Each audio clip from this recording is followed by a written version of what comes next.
everyone. Welcome to the Nintendo Prime Podcast, episode 62. And it's a little bit of a special podcast, everyone, because this is our debut of our live podcast on the actual Nintendo Prime Podcast channel. That Holy is cow. so exciting. History in the making. Heck Yes. Thank you, crowd. Thank you. I appreciate it. All right. I am your host, as always, Nathaniel Rumpel-Jantz. And across the table for me is Mr. Eric Moore. How's it going, bud? yeah. Good. And then behind us on the giant screen is none other than Mike Odyssey. What's up? What's up? There it is. So, yeah, guys, we are now live on the podcast channel. We are going to maybe attempt to be doing this every single week over here. The original plan was to eventually do this. If you don't know, if this is the first time you've ever seen us and it's on this podcast channel, we actually have a much bigger main channel called Nintendo Prime, where we have been running the podcast for almost 5 or 6 years. It's been a long time over there. We are slowly trying to compartmentalize how that channel works and kind of streamline things in a better way. In fact, I would actually love to get a separate live stream channel in general set up, but it took us forever to get to the point that we could live stream here, so I can't imagine how long it would take. You're welcome. How long it would take for us to get to, Eric and his watch hours. Yeah, you're welcome. So I can't imagine how long it would actually take us to get a separate live stream channel set up for Nintendo Prime. Now, big events we would obviously still do over there, Nintendo Directs, Prime Gaming Fest, that kind of stuff. But in terms of my weekly streams, I would like to get them in a separate streaming channel, just because, according to the YouTube staff I have talked to, yes, live streams do in fact negatively impact channels that specifically upload daily. Which makes no sense. And I upload daily. So it's a notification thing, basically. Well, I mean, yeah, I Their guess, notification system sucks. Right. And so what's cool is now, if you really love the Nintendo Prime Podcast, you want to set your notifications for this channel, the Nintendo Prime Podcast channel. What's also really cool is, since I don't have to re-upload the podcast, I just have to download the audio because I still don't have a micro SD card from my Rodecaster. Whoops. Yeah. But anyway, so the audio version's still hopefully going to still go up the same night. My goal is to get it up same night. I now can, when I have spare time, because I'm a full-time YouTuber now, everyone. We'll talk about that in a moment here in our banter section. Once we are done with that, I'll be able to actually maybe get some clips, because now I don't have to worry about anything else. Now, technically, I still need to get last week's episode up, so it's going to be a little bit out of order, but, it's whatever. At least everything is going to be here. No, the playlist should be in the right order. No, the playlist won't. You can move videos around in the playlist. Sure, I can, but I like the playlist being set to an auto order, so every time I do something, it's just like, this is the next one. Doesn't it just add it on at the end? No. Well, that's You stupid. either manually order, or you order by new, or order by old. That's how the playlists work. And I don't like manually ordering, because that means every time I go live, I got to go into the playlist, edit it. Quick, upload it while we're streaming. It won't matter because we're already live.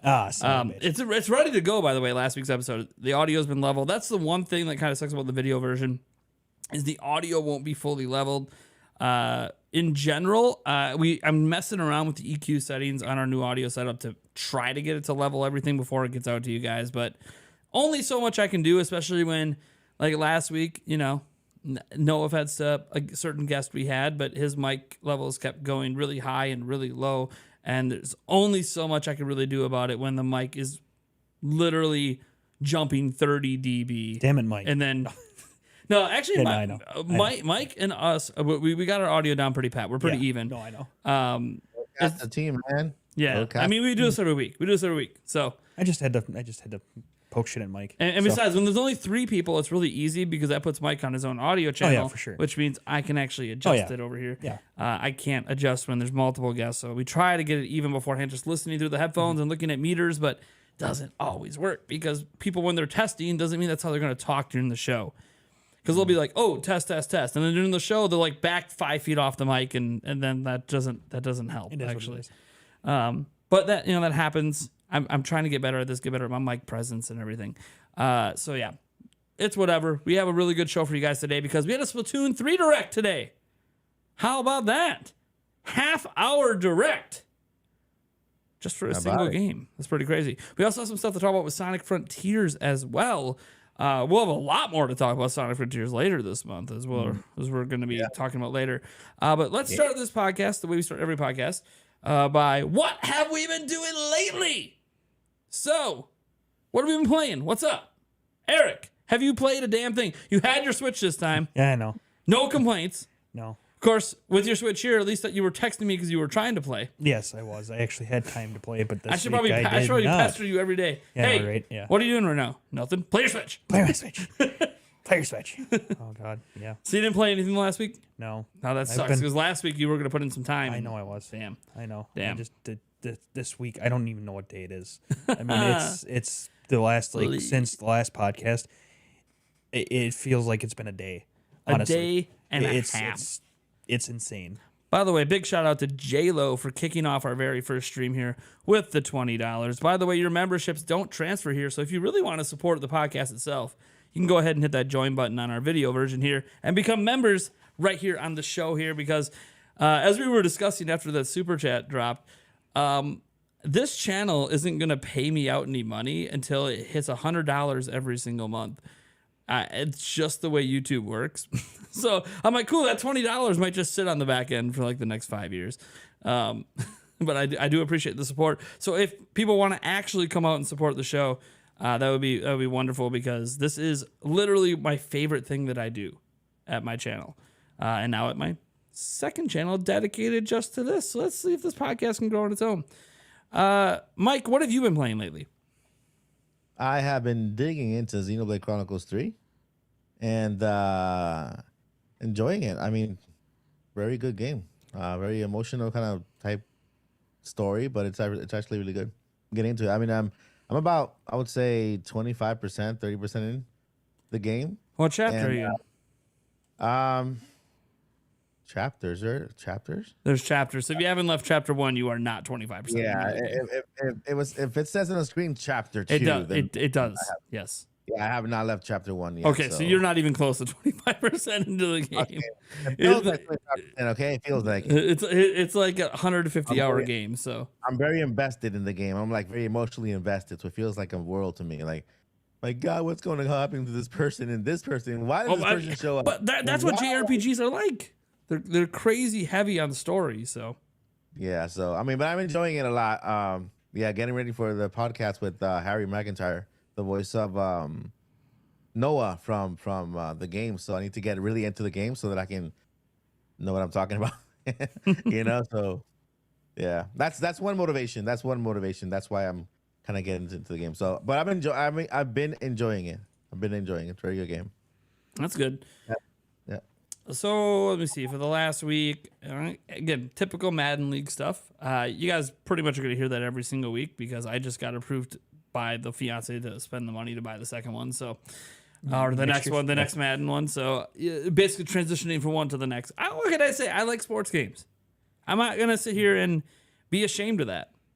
I like sports games. Sue me. But that's not just, by the way, that's not just simulation sports games. Like, I like MLB The Show. I don't like it as much as the others. Maybe because I just suck at playing baseball. It's just what it is. So there's my reasons for that. But like, I play NBA 2K about every other year. I don't buy it every year, but I didn't get it last year, so I'll probably get it this year. And I play Madden. And by the way, I also like the arcade ones. That's why I'm playing Mario Strikers still. Just played a little bit this week. That's why every now and then I boot up Mario Golf as well, even though I'm really disappointed in the single player. I keep hoping it'll be completely different when I log in, but it's not. So I just like playing sports games, simulation or arcade. Now, besides that little bit of Mario Strikers I played this week, I also been playing Xenoblade Chronicles 3. I am, I'm loving it. Again, it's really hard to talk about Xenoblade Chronicles 3 without going into spoilers.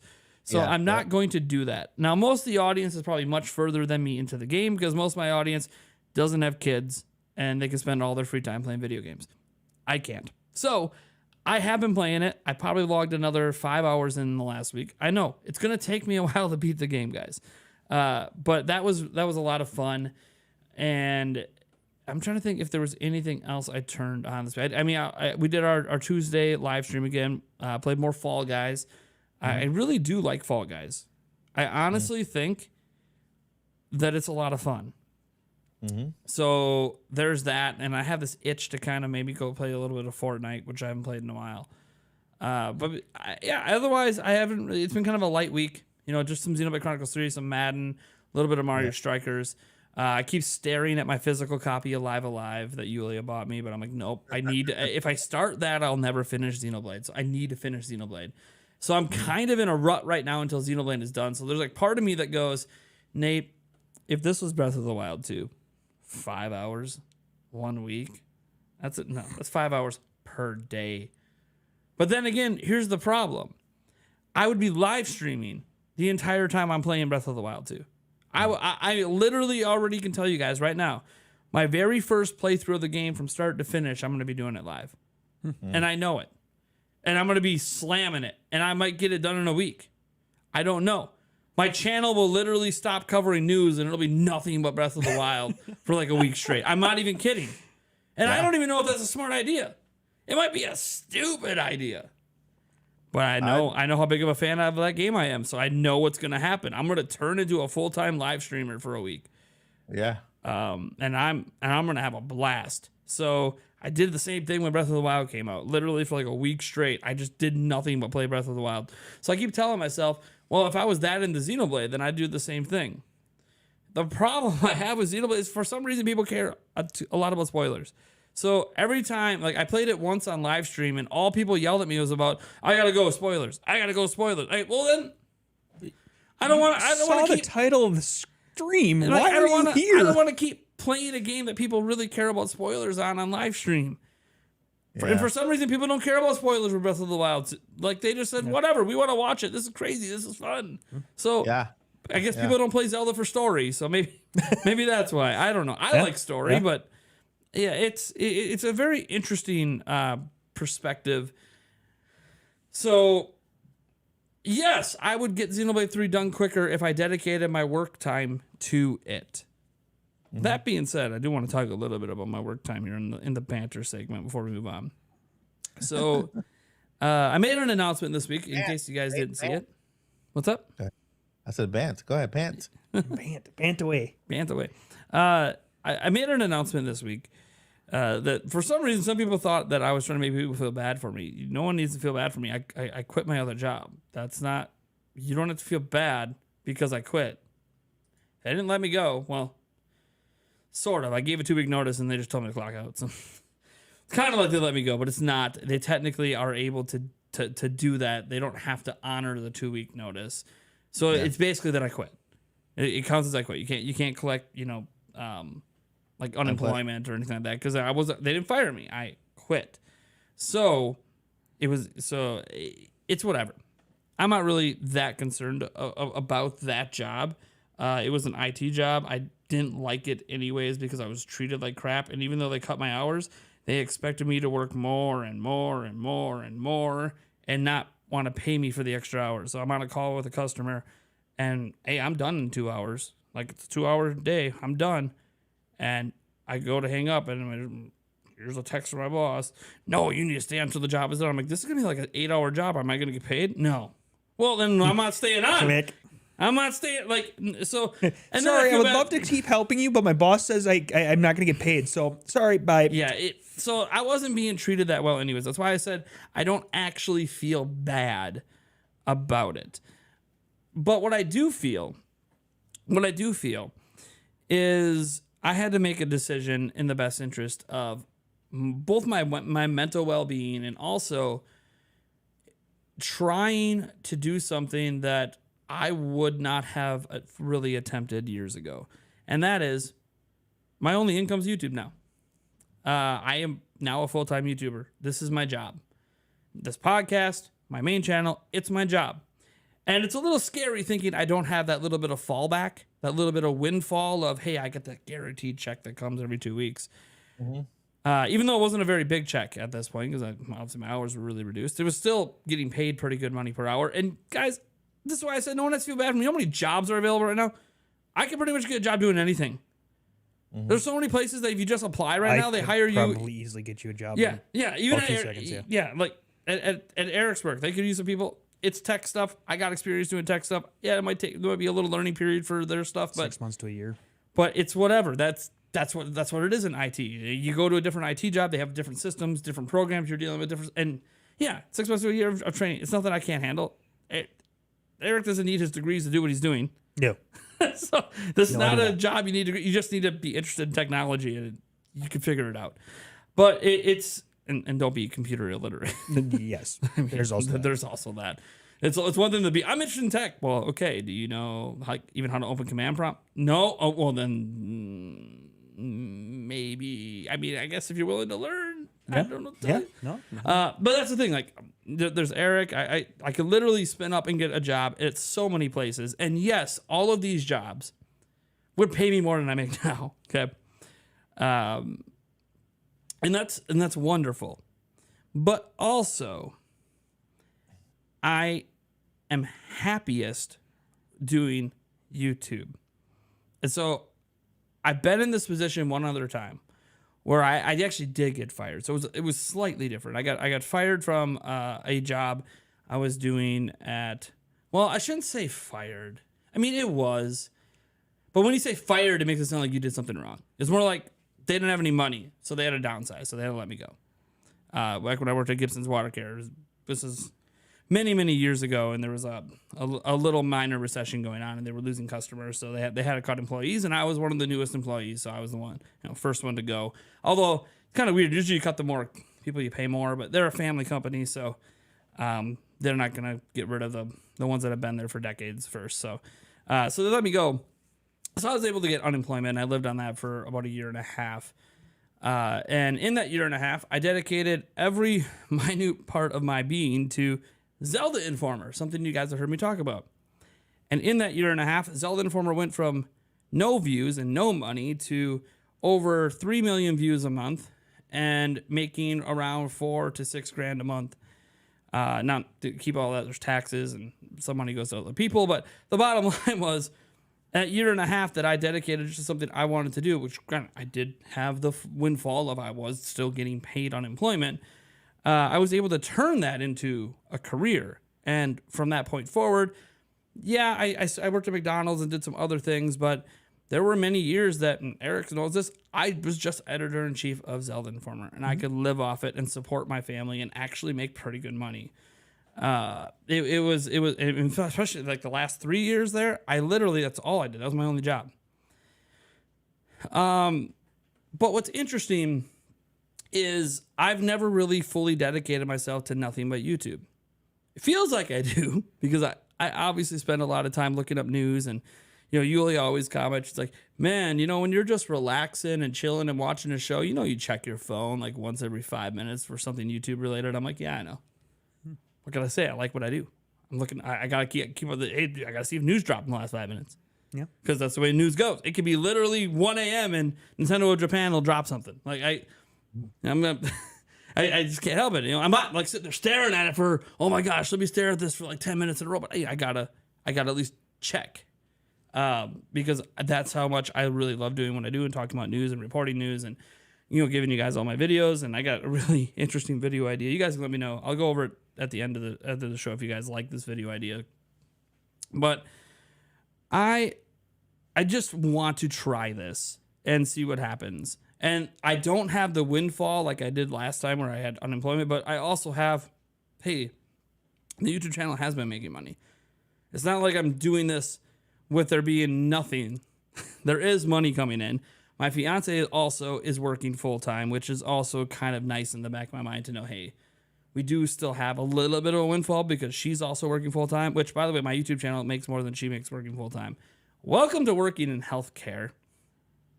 She's not a nurse. She's not, even technically a CNA. She is like the bottom totem pole of healthcare workers.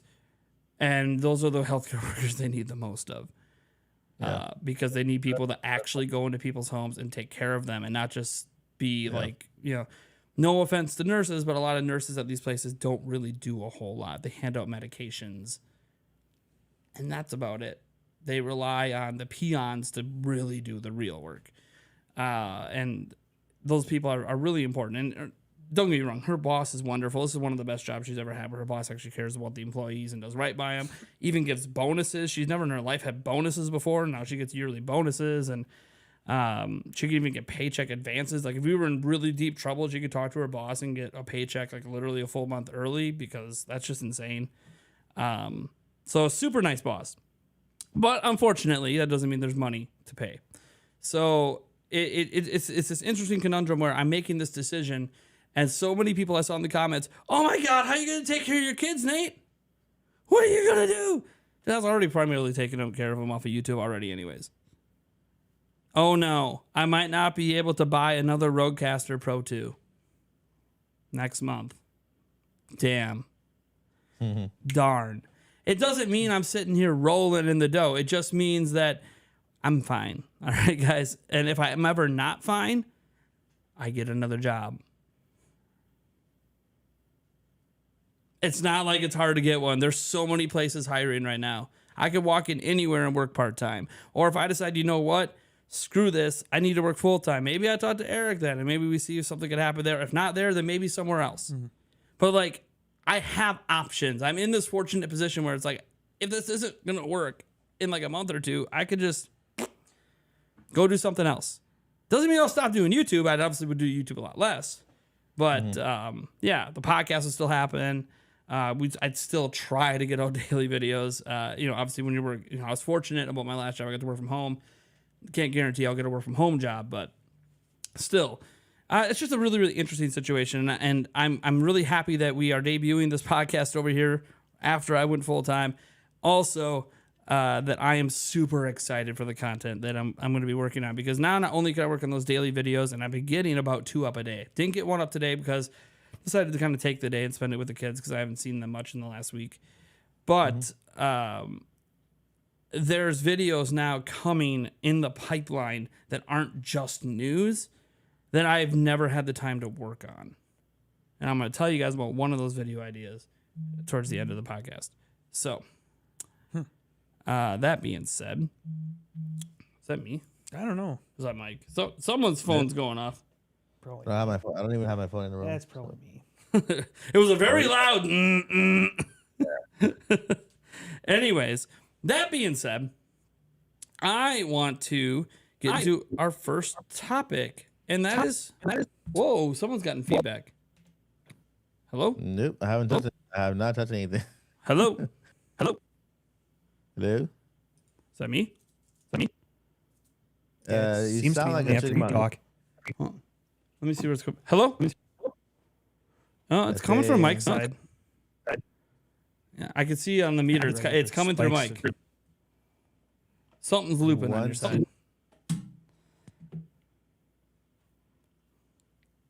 Yeah, are we good? Test? Are we good? Nope, still coming through. Testing. 1, 2, testing. It's gonna be when I talk. Yeah. I can see it. It's coming. It's coming through you, Mike. What's coming through me? When I talk, it hits back When a you couple talk? seconds later. Yeah. No, I don't hear that here. Because if I I haven't done anything watch, since- I'll mute you. The- Hey everyone, how's it going? And it goes away. All right, I haven't touched anything. Yeah, so when I can you mute you, change it that? goes away. That's weird. Oh wait, now it's stopped. Oh no, now it's back. Hey, yeah, there's some sort of loop for you. Do you have the stream unmuted, perhaps? What? No. Everything That's is- too quick to be the stream. No, I don't even have the stream on. Am I looping in your Rodecaster? What? That's the thing, though. You're not going to hear that on your end. It's really weird though that all of a sudden it just started randomly. Hear me? You know, we can hear you, Mike. Wait, did it stop? No. Nope. Hello. If I talk really soft, no, it still comes through. Yeah, it's like glitch mode city. Mm-hmm. I'm gonna mute you for a moment and see if you could figure it out. Yeah, I can hear you guys like all glitchy on my headset. Yeah, so it's like you're hearing that glitch feedback. Yeah, that's coming from your end. I'm gonna mute you, and see if you can figure out what's going on for a moment. All right. Meanwhile, while Mike is muted, I'll let you know when you're unmuted, Mike. I'm pretty sure the glitch. I don't know if you still hear the glitch, but let's get into our topic. We have Two big ones, but we'll get into the big of the big topics. And that is Splatoon 3 Direct. So, the biggest thing that people wanted to see from the Splatoon 3 Direct, and Mike's restarting his thing, I guess. All right, that's fine. The biggest thing you want to see from the Splatoon 3 Direct, at least most people did, is did they do enough with Splatoon 3 to justify its existence over just releasing an update to Splatoon 2? So let's go over the new stuff. And this isn't everything. There's a lot of little things that I didn't add to the notes. This is mostly just the big stuff. As an example, they added lockers. Here, I'll mute Mike, see if he's okay. All right, let's see if we're good, Mike. Hello? Can you hear us, Mike? Well, he's unmuted, so nothing more I can do. So we have the new stuff with lockers and locker decorations. These are just kind of an aesthetic decorative thing with a new shop that you can buy stuff at, but it is a new addition to this game that's not in 2. We can customize our identity tags, and actually our victory emotes can be customized, so that's really cool. They added a new trio to the game called the Deep Cut. These kind of replace your new Callie and Marie, except it's 3 people with Fry, Shiver, and Big Man. I love Big Man. And they now can deliver. This is actually a really nice change. They can now deliver you the news while you're doing other stuff. That means when you load the game up, you're no longer stuck spamming A to get into the game. Or when you're in the game and say, oh, they rotated to the new, the different maps. They don't stop what you're doing. It's just like a little pop-up now, like a phone notification.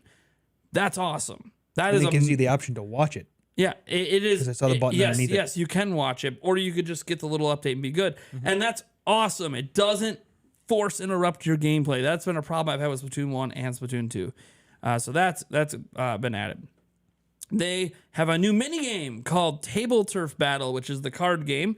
Tetris-like, sort of, I don't know. It's a card game. Looks interesting. It could also be boring. I don't know. It's one of those that it's really hard to gauge the addictiveness of it until you play it. They did promise that there will be 2 years of support, at least. Obviously, we know that they said the same thing for Splatoon 2, and support went a bit longer than 2 years. And that there will be major catalog updates every 3 months. This is like new gear and weapons and all that stuff. Every 3 months, there will be like a major update like that. And they guaranteed significant paid DLC is kind of the terminology they use. So think Octo expansion or the stuff they did in Splatoon 1. Like there's going to be a really, really big paid DLC.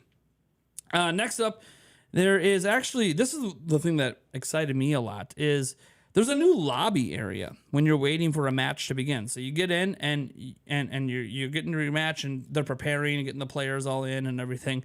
And there's a couple things you can do. One, you could just practice. Go and full-on practice between matches without having to leave and go into a separate practice mode. You want to try out a new weapon when you don't want to go to practice mode. You just want to, hey, there's a practice mode in the lobby wait area, which is cool.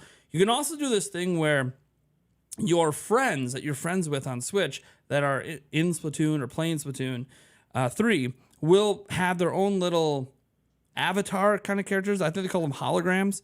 And you can interact with those holograms and see what your friends are doing.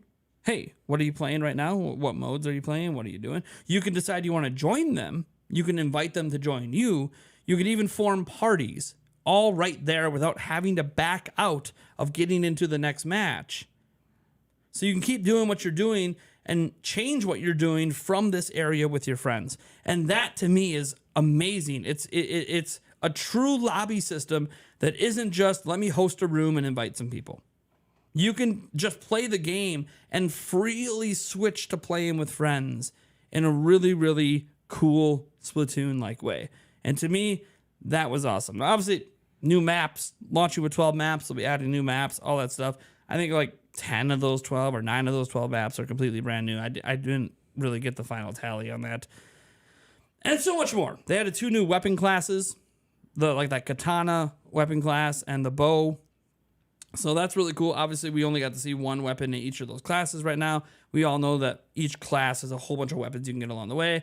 They fundamentally changed how you can buy items. Basically, in the past, you used to buy everything with coins. Now, by doing well in matches, you earn like these tickets, basically, and you could buy items, and you can actually buy items that are beyond your level if you want to spend more tickets. If you play a bunch of Splatoon, maybe you basically this is, to me, this felt like if you lose a lot, so you're leveling really slow, we'll still let you buy the better weapons if you want to buy them. It kind of felt like a way for people that maybe aren't that good at the game to still be able to get new stuff. Which to me, that's good. It's a way to keep people who maybe aren't as good engaged, that might not rank up, might not get to those upper levels. Because a lot of people that are good at the game, they're going to be getting that stuff pretty quick. They also announced after the Direct, which Eric probably didn't know this, they announced through the official website and on Twitter that you will be able to, if you're like this X-rated, you're this top-rated player, you don't have to start all over again. You can come immediately into this game and be a higher rank and have the higher rank stuff unlocked to do. So they have like those, God, I forget what they were called, the different ranked matches they had at the top that you could do. You could play with friends, play solo, or whatever. Anyways, that entire system, which is brand new for this game, you do not need to actually work your way up if you're already a top echelon player. So basically, maintain your rank in Splatoon 2 because it'll transfer over. I think a few other things transfer over if you have some Splatoon 2 save data as well, just some basic things. But also, all the weapons from the prior games are in this game. Like almost like an everybody's here situation from Smash Bros. Ultimate, except, not all the old stages are back. So this begs the question, did they do enough? Because Eric isn't someone who's played a ton of Splatoon. I played some. A little bit, but not a ton. And the number one complaint, and I'm still seeing it now, is that they did not do enough. Because some of the same criticisms are there. Example, in terms of the main gameplay in multiplayer, it's still the same 5 modes. Rainmaker, Turf War, Tower Defense, Splat Zones, and gosh, what's that other one? Clam Blitz. Okay, those are the same 5 from Splatoon 2. Salmon Run was a new addition to Splatoon 2. Salmon Run is still here. They did make new additions to Salmon Run and make Salmon Run better, but and more interesting and new boss fights. But it's still not a new mode. It's just alterations to the current mode. It's kind of like, hey, you're playing the same multiplayer modes in the main game. However, they did add new movement, new weapon types. So they made changes. Like now you have the dive, like the little squid dive thing you can do, like a roll dodge basically, but in squid form, and it gives you temporary immunity. And they also boost up the walls. Yeah, and then the boost up the wall thing, and then they also gave you the which they announced a long time ago, that little ability where you can like kind of sticky yourself, like in Monster Hunter Rise, and kind of zoom up, temporarily. I don't know how that ability works yet, but and so they're adding new gameplay elements, and yeah, there's also this really cool thing that once every few months, I guess the Octolings attack the main village, and you get to defend it. I thought that was kind of cool, but again, it only happens every few months. So the criticisms I think still are there that people feel like it could just be a Splatoon 2 DLC. So what are your thoughts, Eric? This is kind of the summary of things. I haven't really even given my thoughts here. Yeah. What are you thinking about this? I mean, I thought it looked good. I mean, it looks like something I'd want to play. It's just I know I would never have the time to do it. So that's probably why I'm not going to get it. It is the times I've played it, I've had fun. But as for like, you can almost make this argument of these types of games where is a new game necessary, or do you just keep building and patching and expanding your world in just the one game, just keep making it more and more massive and more, adding more and more to it. You can always make that argument. So what justifies you can always make brand new game versus DLC. Whether it's time, whether it's, the amount of content you get. I thought this was, full of content. So, some of it may be the same, but I don't know. I don't know how to justify people's, Some want a new game, some want DLC. Whether you call it whatever you call it, it's kind of hard to, where's the cutoff? It's all subjective.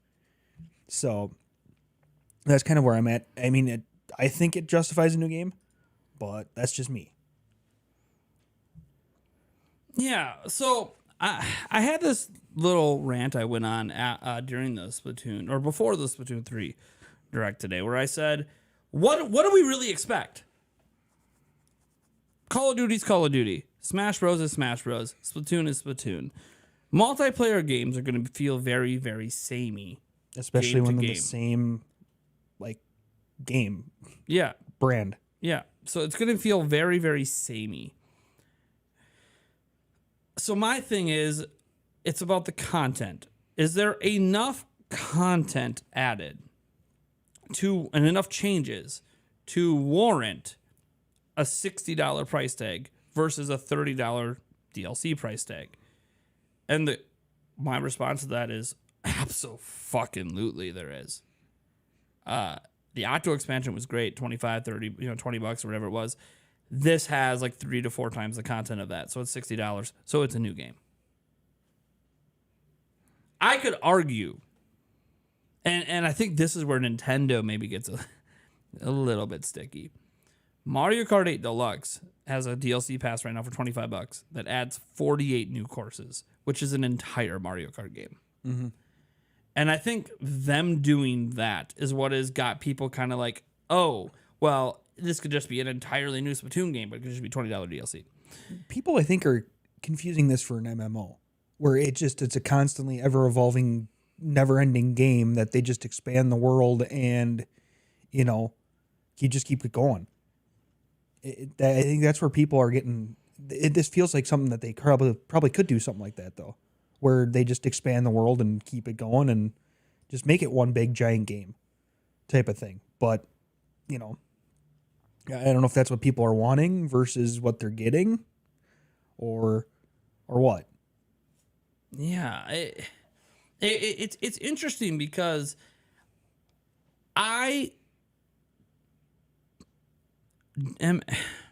there's so much new. Well, I mean, we didn't even touch on the new bosses for the Salmon Run too. Sure, yeah, but I mean, people dismiss that as, oh, that could have just been DLC. That part alone could be DLC. But then, what about the entirely new story mode? Oh, does that not matter because they barely touched upon it? Yeah, they mentioned that it's a good place for new players to get acclimated to the game, but they've always used story mode as a tutorial. And you know what happens in Splatoon 1 and Splatoon 2 with the story mode? By the time you get halfway through, it starts to not only get challenging, you start getting to boss fights, and usually the final boss fight ends up being super epic. And when they release those DLC packs, they add more story that's no longer a tutorial. And we're guaranteed massive paid DLC that's going to add that new story that won't be tutorial-like. So I find myself thinking that maybe people are they asking too much? Yep. Now, notably, they did say something very key during this direct. This is the finale. Now, it's not going to be the final Splatoon game. I mean, you don't have a franchise growing. Splatoon 2 sold 15 million, and they go, yeah, we're never making one again. It's like Super Smash Bros. Ultimate. It's the ultimate Smash Bros. Game. Yeah, and they sold 25 million. They're not done making Smash. I don't know. It feels like they're done making Mario Kart. They just keep adding to that damn thing. But they're not. No, I know. We had Mario Kart Home Circuit. We had Mario Kart Tour. Both those things happened this generation. So we can't sit there and say they haven't done anything. We just haven't gotten that more traditional console expansion. And a lot of that is, again, because Wii U bombed. So Mario Kart 8 Deluxe was brought over here, and so many Switch owners view it as a new Mario Kart game. So It blew up, and it's 40 million plus. I mean, the game's doing insane. If you want to know why they're not releasing Mario Kart 9 and instead just doing 48 courses that as an entire Mario Kart game is DLC, it's because 40 million without a price drop. Without a price drop. Mm. Keep in mind, they're still selling Mario Kart 8 Deluxe at $59.99 MSRP. Without a price drop. 40 million. for a Wii U port. So yeah, Nintendo's going to keep that going. They're just going to. Just factually going to keep it going. So, man, I just... The only argument I can see is where some people think it should be like a once per console game, like Smash is. Which, by the way, I think that mold's getting broken too. I think next generation we're getting Smash Bros. Ported with all the DLC. I think they're going to skip a generation of Smash. Could be wrong on that front. Obviously, we're not to the next generation hardware, but I kind of get the feeling that they're about to Mario Kart 8 Deluxe it for the next. Oh, they're gonna milk that. Yeah, maybe they add new characters too. I mean, they could just do another character DLC pass as well, but Character and stage and or whatnot. yeah. Now I get just a feeling. I don't know, obviously. But yeah, I just think it's notable that we have reached a point where Nintendo has so many popular IPs that we're starting to expect them to do things that other companies don't even really do. Splatoon 3, I know it's been 5 years, but Splatoon 3 has so much in it that I don't know any argument that it's just like we had this argument for Splatoon 2. When Splatoon 2 came out, the same criticism exists. Looks like Splatoon 1. Why couldn't they just port Splatoon 1 and add DLC? So if we're saying that for Splatoon 1, then why the hell do we have Splatoon 2? And people aren't complaining about Splatoon 2 today. So why are we complaining about Splatoon 3? It's the same thing. It's an iterative game that has an amazing core gameplay concept that's adding a bunch of new features and content, so much so it was worthy of releasing a brand new game. But here's the thing, too. I guarantee you a lot of those people that are bitching about, it feeling the same, if they completely flipped it on its head and it was nothing like Splatoon 2 or Splatoon 1, they'd be bitching about that because it's not the same game. How dare you call it a Splatoon game? Blah, blah, blah. So these people are just, there's no winning with some of these people. So I don't know. It's weird. You can't please everybody. All right. I think Mike's trying to get back in. Is he? So, Yeah. So you chit chat a bit while I get him back up. Yeah. How's it going, chat?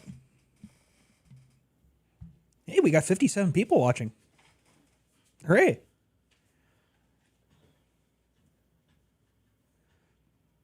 What are you guys most excited for Splatoon 3? Chat.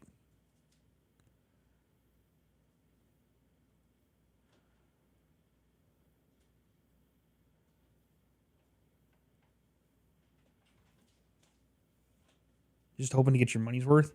I mean, yeah. I mean, there seems to be plenty to do in it, so I mean, if you enjoyed Splatoon 2, you're more than likely going to be able to get your money's worth. What does that even mean? Yeah, that is true. What does that even mean? Get your money's worth. Are you going to have fun? Yeah, true. Then what does get your money's worth mean? How long you play it for?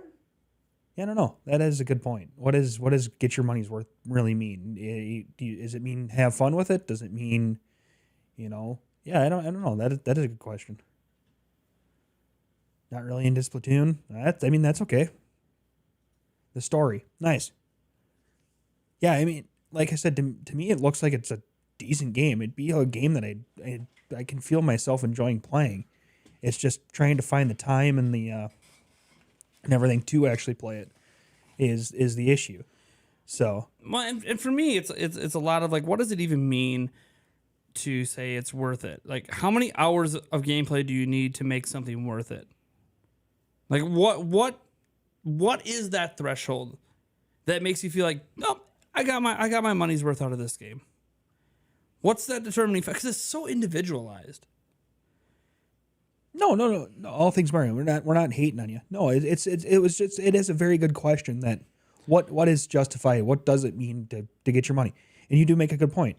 With it means if you already have Splatoon 2 and all you get was 2 new modes and it's basically the same game, but just the 2 new modes, why spend the $60 on it? Also, shout out to Taker 610 for him saying, yeah, right. This Splatoon was just paid DLC for Platoon on NES. There we go. Nice. There we go. Yeah, it's to me, it's just a really interesting. It's an interesting thought process that we find ourselves in. And I don't know why Mike's not even attempting to reconnect, but that's on him. It's Mike. I have it up now. He just Hey, has Mike. to he just has to join, and we're good. But anyways, yeah, I don't know, guys. I honestly think, like, from my perspective, they did plenty.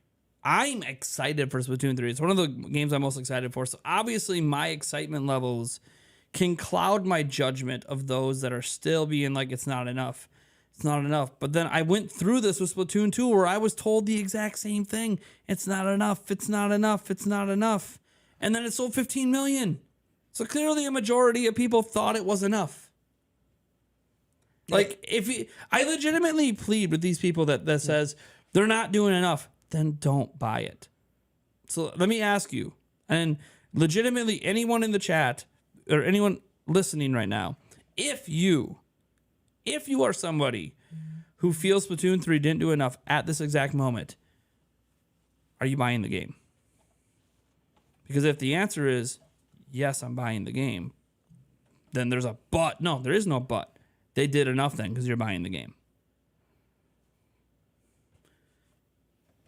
Yeah, I mean, it's on a different console. Splatoon 2 was on a different console, so that does, tend to justify, people for thinking, new game, new console, or new console, new game, sorry. Reverse that. Hey, Mike's back. Maybe. Oh, okay, you can hear us. And there's no more feedback loop. Did you just have to reboot everything? No, I didn't do anything at all. Well, I mean, you got off Discord, so I know you at least rebooted that. Yeah, I turned off Discord. It could be that. We know we've had a Discord issue before. Discord, yeah, sometimes it's goofy. Only with Mike though. Yeah, I don't know right? what it is. Yeah. Must be. You know what it is because you're on a Mac. We just had this conversation about Mac not working Yeah. well with some things, and Streaming. Yeah. it could just be that. Because I think you're the only person we have come on that uses Mac. By the way, nothing wrong with Mac. I want one for editing. Oh my gosh, do I want one for editing so bad. Yeah. I am so tired. Okay, so you guys know I have a pretty beefy computer, right? It's not like the beefiest in the world. 6700 XT, 5900X for my CPU, 32 gigs of RAM. It's a nice computer, but not like the beefiest. But it is so frustrating when I do some of my fancier transitions and the whole Premiere program lags. And then when it gets added, I can't actually watch anything in real time because my whole timeline goes red. And then you're like, oh, well, then you need to pre-render the entire episode every time I make a change? It's really bad. Yeah. And it's very frustrating. And I mean, I could always bring over my Mac. It just makes me want a Mac. Yeah, no, not your Mac. That's a little too old for me. Hey, little it's too still old. probably processed better than this. No, but to be fair, my laptop does better. So it could have something to do with the fact that my laptop is full on NVIDIA and Intel versus. So it could be an AMD thing. But even still, man, it frustrates me. And then I watch like these M1 studios, even like not even like the Macs, just like the cheapest studio one comes out and like, oh yeah, man, we've got like 8 4K streams of video coming in and all these fancy edits, and it's just look at that smooth timeline. I'm like, you just shut up. Yeah, but you can make it run like that on your own PC. I can tell you the secret. What's the secret?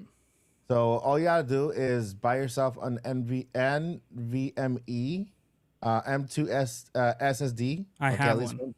At least 1 terabyte, that little strip thingy. Yeah. And then the adapter. Then use that as your source for editing. Like go on your editing software and make sure that everything is being read from that only. What if I told you that's exactly what it does? All right, then you just have a crap computer. Your PC it ain't sucks. just the SSD.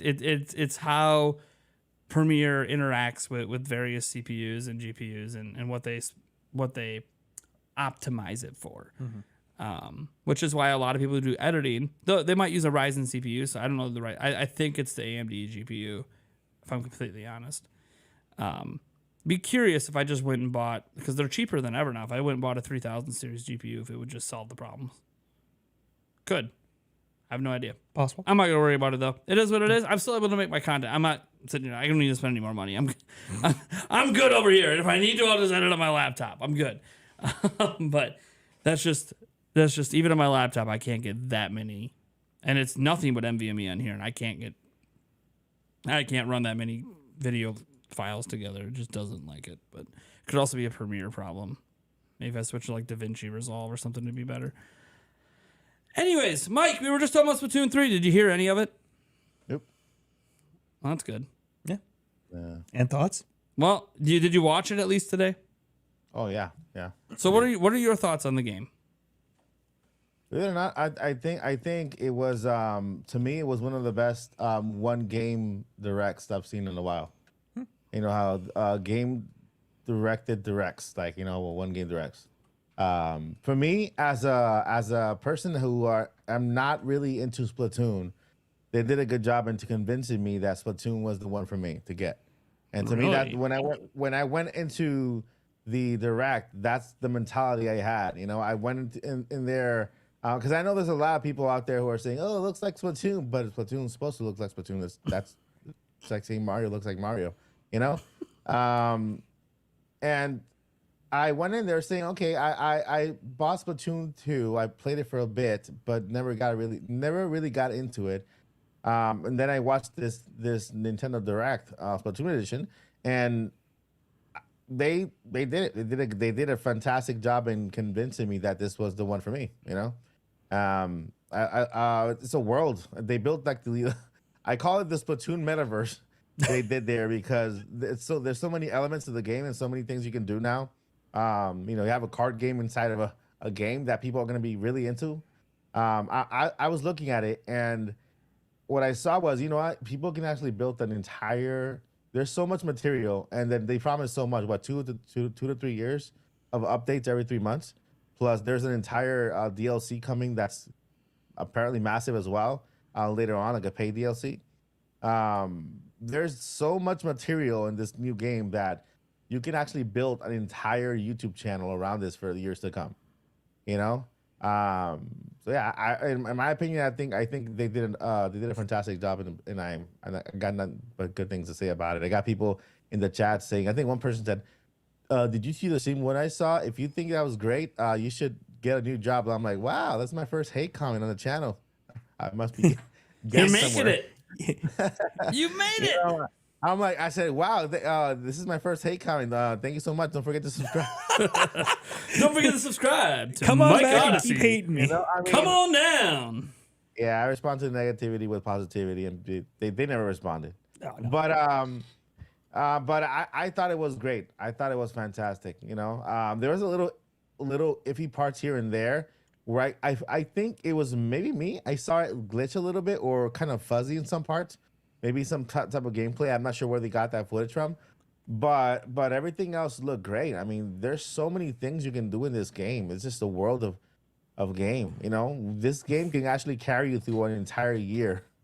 It's the game of games. Yeah, you can have a Switch, and I said it in the stream. I said this game is gonna make a lot of people want to buy the Switch. It's gonna be like an Animal Crossing kind of game where a lot of people bought it just because they want to play this game. That's how they promoted it, from a perspective of not having to be a regular Splatoon player. And the many elements within the game, like the cards, the updates, the game modes, the guns, the customization, all the stores, a little city, I mean, everything is great, man. I mean, I had a great time watching that. To me, it was one of the best single game directs that I've seen. It's like, wow, they said 30 minutes, they used the 30 minutes, and at the end they gave us some type of bonus that had no clue what they were talking about. I think it was like a character that was supposed to be in game that reports. Also, it was like a little influencer characters. Oh, sure. Yeah, but they did a fantastic job to me. I really did enjoy it, so I give it an A+. An A+. Nice. A+, yeah. A+. Interesting. So what do you think of the narrative out there that people are still saying they didn't do enough for this to be its own game and that it should just be DLC to Splatoon 2? I say that I probably got that comment from that person. I don't agree with it at all completely, but again, people are entitled to their agreements, their opinions, their opinions, and but what I saw was a brand new game. For me, what I saw was a brand new game from the other game. You know, it's an updated game. There's more things to it. There's more things to do. There's other ways to play. Of course, a lot of the old ways. Apparently, a lot of the old ways are coming back. But there are also new methods to play. I kind of saw like a single player mode there. They announced. Am I right? Yeah, there's a single player in every one of them. Yeah. So I mean, I think what people were wanting was like a story mode then, because I heard like, oh, hope they make a single player, but don't you already guys have single player? Yeah, You know? it has single player. But I guess everybody can take it the way they want. This is Splatoon 3 to me, and just I felt coming new into the Splatoon world, a person who knows little of it, but little of it, they did a great job in basically presenting you what Splatoon is. You know what I mean? This is how I saw it. For those of you who have been playing it for a while, I mean, when you play Super Mario Brothers, guess what? There's always point A to point B. Point A is Mario starting the game. Point B is the flag, right? Then you go, you fight, you go through the levels, and you rescue the princess. You know what I mean? And you start, and then you defeat Bowser. There's some things in games, in franchises, that Nintendo is good at, and it's keeping with the recipe that makes it successful. You know, maybe Sure. you didn't see the changes that you wanted to see, or the Desire to overhaul. see. Yeah, the overhaul of the entire thing, the entire world or character or whatever. That doesn't mean that it's not a new game. It's a new game. It's just a different version of the same game, which is a part 3.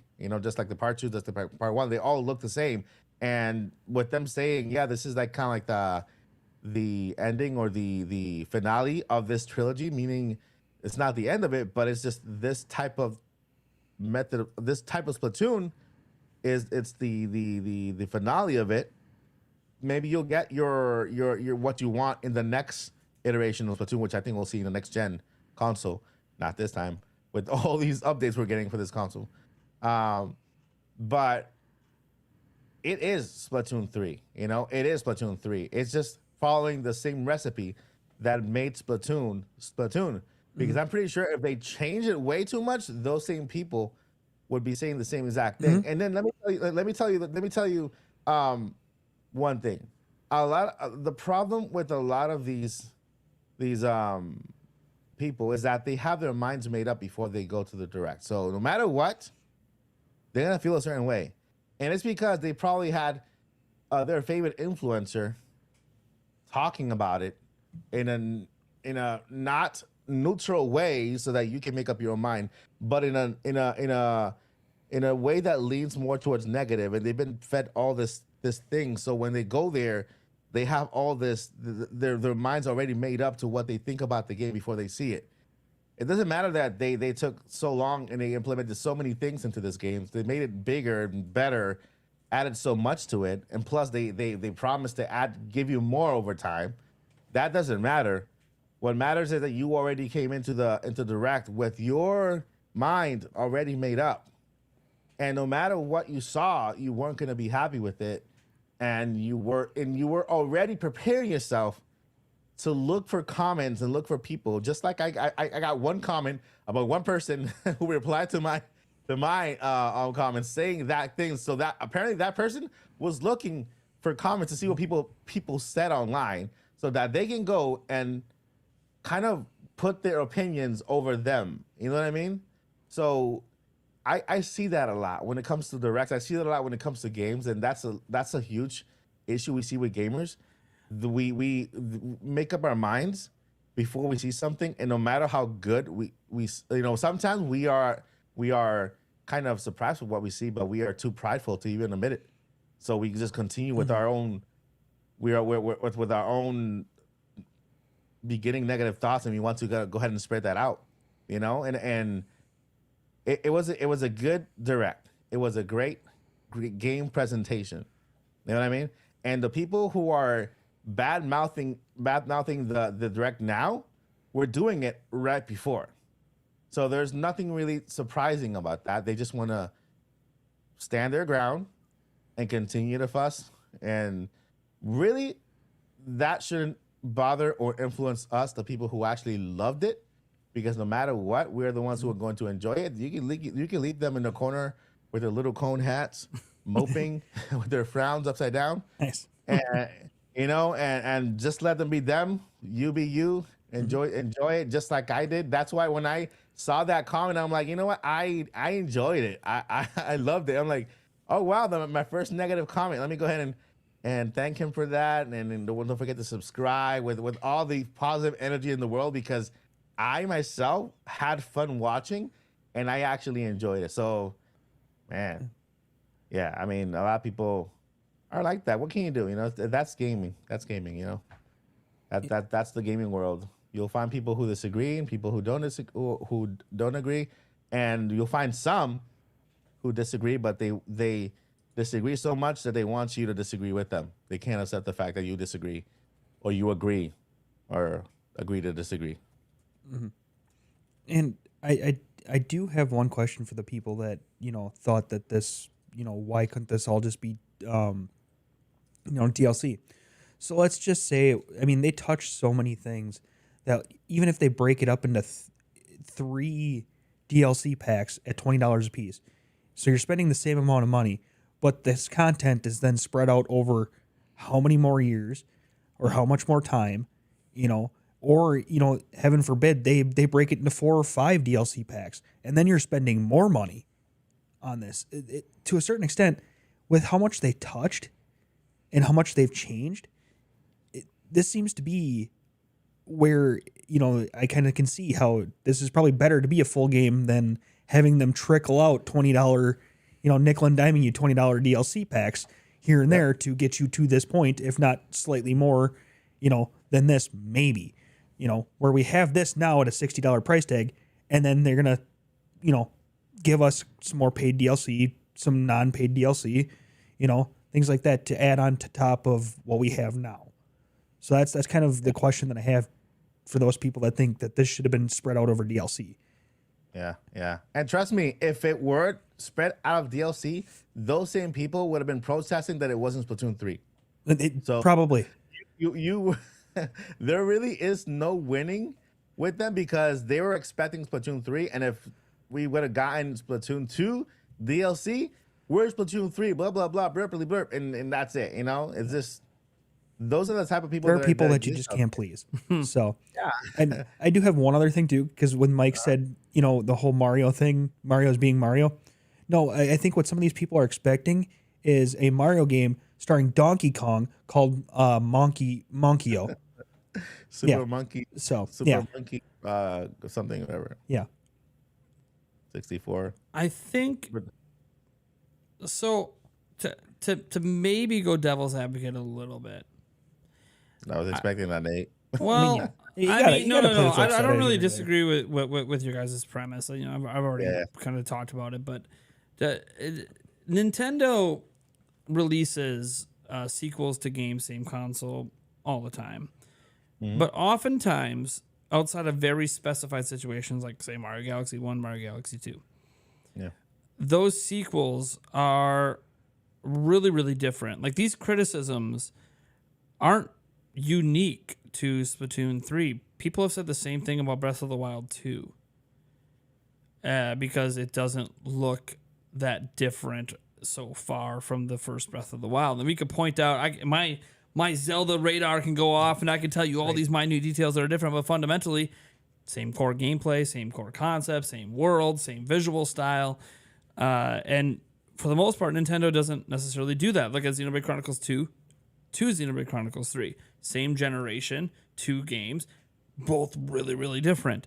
And it's interesting to me because I think when things like that happen, when we have same generation games with multiple games in an IP, that people see what Nintendo can do with these other ones and they go, well, then why can't we get that with this? Why can't we get that with that? Why can't we get a massive fundamental difference? And while we can argue there are fundamental differences in this game, bottom line is the core gameplay is the same. The multiplayer is the same. Salmon Run's the same. They added new mechanics to it, but it's still the same concept. You're still doing the exact same thing. You're still collecting eggs. There wasn't really any new but you could goal argue added that to it. like core gameplays are the same in all cross Mario's. You're platforming. You're running around. You're jumping on platforms. But there's a massive gameplay gimmick difference in each of them. People criticize the new Super Mario Brothers series because that didn't happen in that series. But going from Galaxy to Odyssey, they don't play the same. They don't. You're still stomping Goombas. But now you have all these hat mechanics.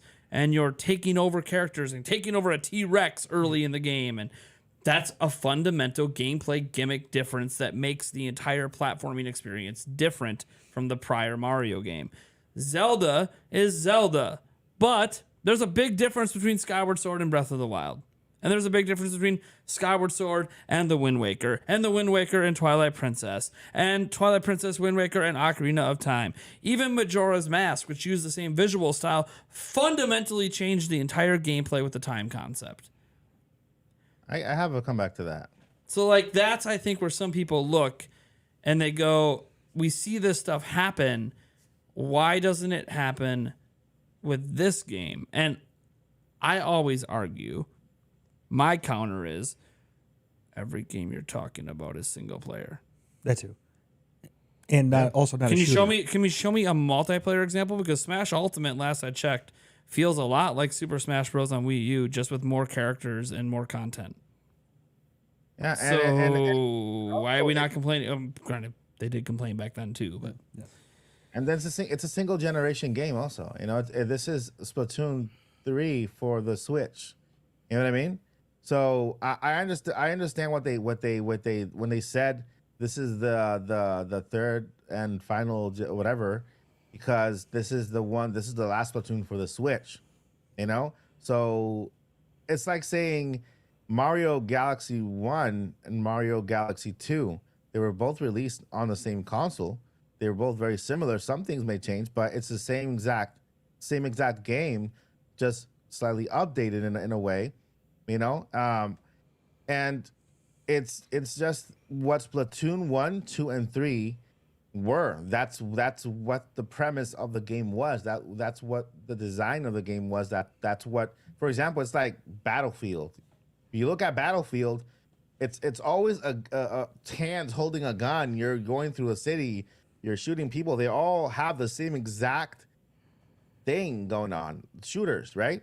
There's only so much you can do with the shooter than a person that's holding a gun. You know, you alter the story, you alter what they do, how they do it, but it's the same exact premises. It's the same exact map that you use. It's the same exact recipe, like I was saying. They're not the same maps. But I'm saying it's the same exact recipe. I mean, the maps is just a layout that you change, and you put a building here, move that building to the other side, brand new map. Yeah, how those games do it is they change eras. Mm-hmm. Yeah, and all that improves in these games is the storyline, how they look when it comes to graphics, you know, and they add more weapons. People are happy with it because they know that that's the type of game that is. How else can right now, if you look at Splatoon, which is a Nintendo type of shooter game, right? It's considered like a shooter type of game, right? Yep. How else would you do a shooter game that is not splatting somebody else and then just trying to, you know, the premise of Splatoon is a multiplayer game where you try to take over the majority of the map by splatting colors and becoming the winner. I tell you how. And then I tell you how. What I'm saying is that the core of what Splatoon is that, right? So Sure. what they're gonna do is find different ways to get to the same ending, just like all Mario games, just like all Zelda games, is just finding a different way to get to the same ending. I wouldn't compare, you know, for example, Breath of the Wild to the rest, because it's a generational thing. To me, Breath of the Wild is a generational thing. This is a Switch. This is a Wii. Well, first it was a Wii U, but it was they moved it to the Switch, so it became a Switch game. And the reason why we're getting Breath of the Wild 2 on the Switch, because Breath of the Wild 2 games in one console will be kind of the Switch, right? Just like they did with Galaxy games. I've noticed that about Nintendo. They can release two games of the same franchise in one console, but it'll always be a part 1 and a part 2 of the same game. You know what I mean? So there was never a part 2 of other games in the past. It was always a different game. But when they actually do a part 2 of a certain game or a part 3 of a certain game in one console, there's never a lot of change to that particular game, but more like an update or an upgrade to certain areas. But the same core concept of the game is still there. Do you understand what I'm saying? Sure. To your point, though, Yeah. in Splatoon 2, they added Salmon Run. They also added Clam Blitz. Splatoon 3 doesn't have any new modes like that. Yeah, And, but right, this doesn't mean that they didn't change things. Like, to be clear, there is technically one new mode, and that's the one where the Octo people come and attack the main village, and you can defend it. But that only happens once every 3 months, according to what they said. So, like, it's not really a mode. It's more of an event that happens outside of your control whenever Nintendo decides to have it happen. Whereas, Salmon Run, you could do every week. The Clam Blitz, you could do whenever the hell you feel like.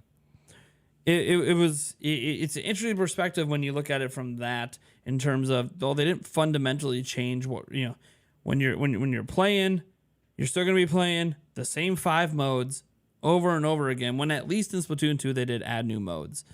So there is, I can understand some of that criticism. Also, what's interesting is I only watched one video today that had a little bit of a negative take on this from another content creator, and this is by no means trying to attack this content creator. Don't attack them. Everyone's right to have their own opinions. But I thought something they said, and it was quite interesting, because I feel like this is a perspective a lot of people who are being negative about this have, that doesn't actually make logical sense. And we're talking about Zach from Switch Force. He made one comment today that I was like, wait a second. And I thought at first he just misspoke, but I saw a lot of people agreeing with that exact comment. And that was that, so Nintendo took a step forward and helping with the lobbies and doing this cool thing with Splatfest and all this stuff. But why is it every time Nintendo takes a step forward, they take, 3 giant leaps backwards? And I kept sitting there, and the things he followed that up with were like, hey, you still can't play every mode whenever you feel like it in ranked, and you still can't play all the maps at once. They still put them on rotation and blah, blah, blah. And I sat there and kept saying, I'm hearing these complaints. None of those are steps backwards. Those are staying stationary. Yeah, they're not going backwards. That's not backwards. No. Backwards would be making that change and then going back to the way it used to be. I found it quite interesting that so many people agreed with that exact remark, because it doesn't actually make logical sense. You can't take steps forward and then say everything else that didn't change is a step backwards. No. Nothing took a step backwards in Splatoon 3. I watched the whole thing 3 times today. Nothing took a step backwards. You just want things to be different from the other games. And that's a fair criticism. I'm not saying that criticism isn't fair. I think it is kind of strange that we're still on this rotation where we can't just have all the maps available all the time. Like, if you're only available to play during certain times and certain days, you could legitimately for 3 weeks straight playing in ranked matches, play nothing but the same 2 maps. And that is, yes, that's a fair criticism. But also, it's not a step backwards. It's just staying the same. So I think nothing shown. I have a very hard time being negative about anything shown in the Splatoon 3 stuff. Even people that were like the tricolor stuff, right? Like the second half of Splatfest, where it's 2v4 v2, and a really, really interesting idea. Some people getting mad that why is that only for like half of Splatfest? And it's like, well, because to determine who the 4-player person are in the middle. Did you not hear how this mode works? Yeah. It's whenever one of the 3 are winning the Splatfest, are in the middle. So how could you have someone in the middle if they're not already winning? And that's why half of Splatfest has to be determining who's going to be that 4. Now, that doesn't mean they won the Splatfest. That's what this mode is for. It lets the 2 other maybe less voted, less high-ranking players, because if you guys don't know how Splatfest works, you never play Splatoon, it's a poll, and you pick a side, but then you fight for that side.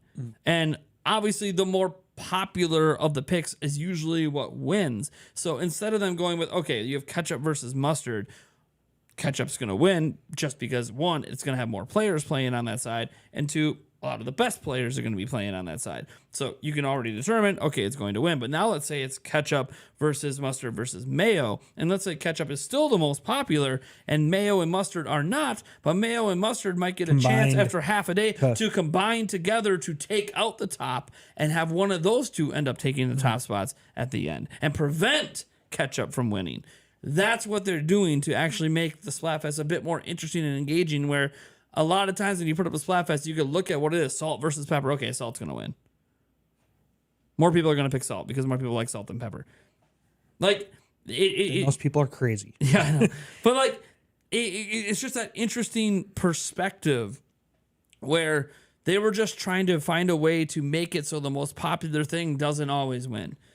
It isn't about making it available all the time, and Splatfest are events. They let you know when the Splatfest is coming. If you really want to only play the second half of the Splatfest, then wait for day 2 and play the second half of the Splatfest. Oh, but it doesn't fit my schedule. Well, the Splatfest might not fit your schedule in general. What are they going to do? They're not going to change it from being an event.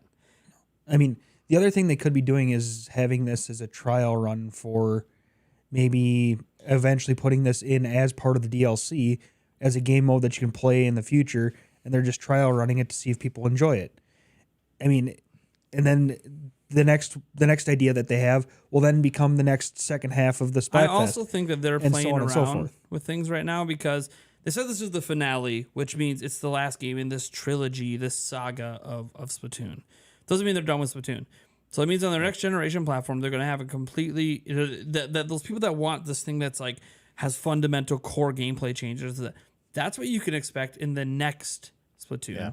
Because this is the end of the trilogy. So it sounds like they're going to be making the games in trilogies. Mm-hmm. So there'll be a new saga with a new story, new events, and maybe some fundamental core gameplay changes. As an example, what happens if Splatoon goes from a one team versus one team to a one team versus one team versus one team, and you've got 3 teams of 4 on the map?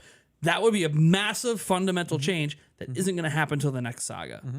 And this playground testing of 2v4v2 could be testing this idea of 3 teams and doing a whole lot with 3-team concept on the very next game. Mm-hmm. So I think there is a lot of ideas that can be rolled out there. And you know, some people are like, well, why doesn't Switch? I don't know. Maybe Switch isn't powerful enough. I'm not going to sit there and act like power might not be a restricting factor. But I also think that, hey, it doesn't change the number something that fundamental would be something they're going to do when they restart, when they basically reboot every 3 games. It doesn't change the fundamental number of players on the map. You change the number of color. The current one does. But it doesn't change the fundamental. But in the future, they could. They could add. You can process color a whole hell of a lot easier than you can process players. Yeah. So the Switch itself might not be powered up. The game looks visually great. We all know it's going to run at 60 FPS as well, so it's going to perform well. I think it looks better visually than Splatoon 2 does. I think the city, Splatsville, looks just better fundamentally than the 2 prior cities we were in. It looks bigger, looks more full of interesting things to look at and observe. We have more shops than ever, more items we can buy than ever, more different things we can do than ever, more decorative things we can do than ever. Honestly, it's like the ultimate version of Splatoon to date. And that's how they want to end this current trilogy. Is it's not about giving you this fundamentally different experience. It's about, let's take everything we've learned from 2 games and give you the best darn Splatoon game we can to end this trilogy. And then next time around, that's when you can expect the core fundamental changes you might expect with the grander ideas. Now, say that if the next one comes and doesn't have those core fundamental grander ideas, then I can start to understand that, okay, you said this was the finale and now you're just doing more of the same. Mm-hmm. That doesn't make any sense. So we'll see then. I think save that criticism you have now for, I think, when it's not the finale trying to be the ultimate version of what this has always been. Super Smash Bros. Ultimate was trying to be the ultimate version of what every single Smash game has ever been. That's what this game's trying to do. It's trying to be the ultimate version of Splatoon. Now, what happens next? And we're sitting here wondering right now, scratching our head with Smash, because hey, the next one's not going to have this big of a roster. Right. The next one might not have the spirit modes and all. Like, what is going to happen? Are they just going to reboot and start all over? Like, what do you do? So it's going to be fundamentally different than what Ultimate is. And same thing here. Yeah, you're still going to be fighting people. You're still going to be shooting ink out of a gun. That's going to be the concepts of the games. But massive gameplay changes, I think, is something you can look forward to when we get to the next trilogy of Splatoon games. And then the first one's going to be the foundation. And the next two might feel iterative because that's what they're doing with this IP. So if you're going to keep complaining, like people are complaining for Splatoon 2, now they're complaining for Splatoon 3, then fine. You bought Splatoon 1, wait for Splatoon 4. After you buy Splatoon 4, wait for Splatoon 8. Like, or 7, 8, 7. Yeah, 4, 7. 5, and 6. Yep. Yeah, 7. Like, just buy it once every 3 iterations. Yeah. Some people do that with Madden. Yeah. The differences in Madden are more pronounced when you only buy one every 5 years. Yeah. The differences are much, because they are making changes every year, but it doesn't seem big until you make a 5-year But leap. those, you can also argue that they're going backwards in some other areas. Yeah. Those ones you can actually make that argument. Yes. But the thing is, because I play it every year, you don't always have the greater appreciation for all the changes that came. Like, you know, one of the big changes in that franchise is when they went to the physics engine. And if you were stuck on the non-physics mode for a couple of years because you're playing old generation or the Wii U game, when you finally switched over, it felt like a huge change. Because now they had run in the physics engine for 3 years and they refined it and improved it. And you switch over and you're like, man, this is a really big fundamental change. You don't feel that way sometimes with iterative games until you get to a certain version of it where you can start to appreciate all the leaps and bound differences that are between what you were playing. And I understand some people say, well, why buy it once every 4 times because the player base moves on. You're right. It does. And if you care to keep playing, then the price to entry, $60. Mm-hmm. Or you could not, and you could just wait until there's one that interests you. Like I can be really critical on some things. I mean, God, how much did I bash Horizon Forbidden West for Alloy clipping through grass? Really stupid complaint considering that, I mean, clipping happens in almost every video game. But because, it just happened in your Madden match. But because of Breath of the Wild, but I expected. I expect that to be a shit show. But it's because I play Breath of the Wild and grass, when Link touches it, it moves. But not all the foliage moves in Horizon Forbidden West. So it was this really stupid thing annoying me. So stupid. But it was a criticism I had. And I'm one of these people that, unless it's something really, really specific like that just kind of annoys me, I'm not that critical of video games. I'm kind of hey, if it works and I'm having fun, cool. That's an 85. It's 85 out of a hundo for me. I'm good. I'm very relaxed. People wonder why I don't review games. I'm too relaxed. All my reviews would be the same. Everything's 8 out of 10. Great. Everything's 8 out of 10 or 8.5 out of 10 or 9 out of 10. And then Zelda's always 10 out of 10. Yeah. It's pretty obvious. A Zelda game comes out, I'm going to rate it really high. Everything else, I'm going to rate it like a 9. Or you're going to want Xenoblade, it's a 9. Or you're going to find that one thing to nitpick. So which one do you like more? Be a 4. I don't know. They're different types of games. Okay, well, fine then. Well, Donkey Kong Tropical Freeze. I'm like, yeah, but Donkey Kong Tropical Freeze is a side-scrolling game, not a Mario Odyssey 3D platforming game, so it's still a 9. I'm very I wouldn't be good with reviews because until you find that one stupid thing and it's a 4. But here's the thing. It's not that I wouldn't have my criticisms in the reviews. It's just it's kind of like me with movies. People always widely rate their movies on this wide scale, and I'm just like, dude, I enjoyed it. I'm good. That's it. Yes, there are every now and then a movie where I go, phew. That's like Dumb and Dumber. I'll be rewatching that movie till the day I die. Okay? There are some movies that, yes, it's just, bam, it clicks, and I'm going to keep watching. Beer Fest, another one. Yep. Monty Python, Holy Grail, another one. But then there's other comedies you'll watch, and I'll go that was pretty good, but I'm not really rewatching it all the time. Mm-hmm. Like Daddy's Home. I think it's a really, really good movie. And I've watched the sequel to it as well. But it's not a movie I'm like, oh yeah, let me just rewatch this randomly. I don't get the urge to rewatch. So it doesn't mean that I think it's a bad movie. I'm glad it exists.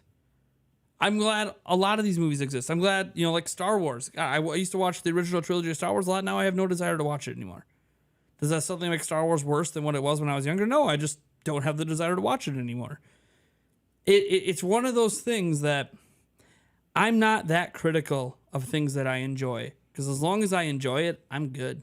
Mm-hmm. So that's why that question earlier, what is that $60 value? What would make you feel like you got that $60 value? Did I have fun? Then I got my value. I don't base my fun on gameplay hours. Let's say I never complete Xenoblade Chronicles 3 and I only get 25 hours into the game, 30 hours into the game.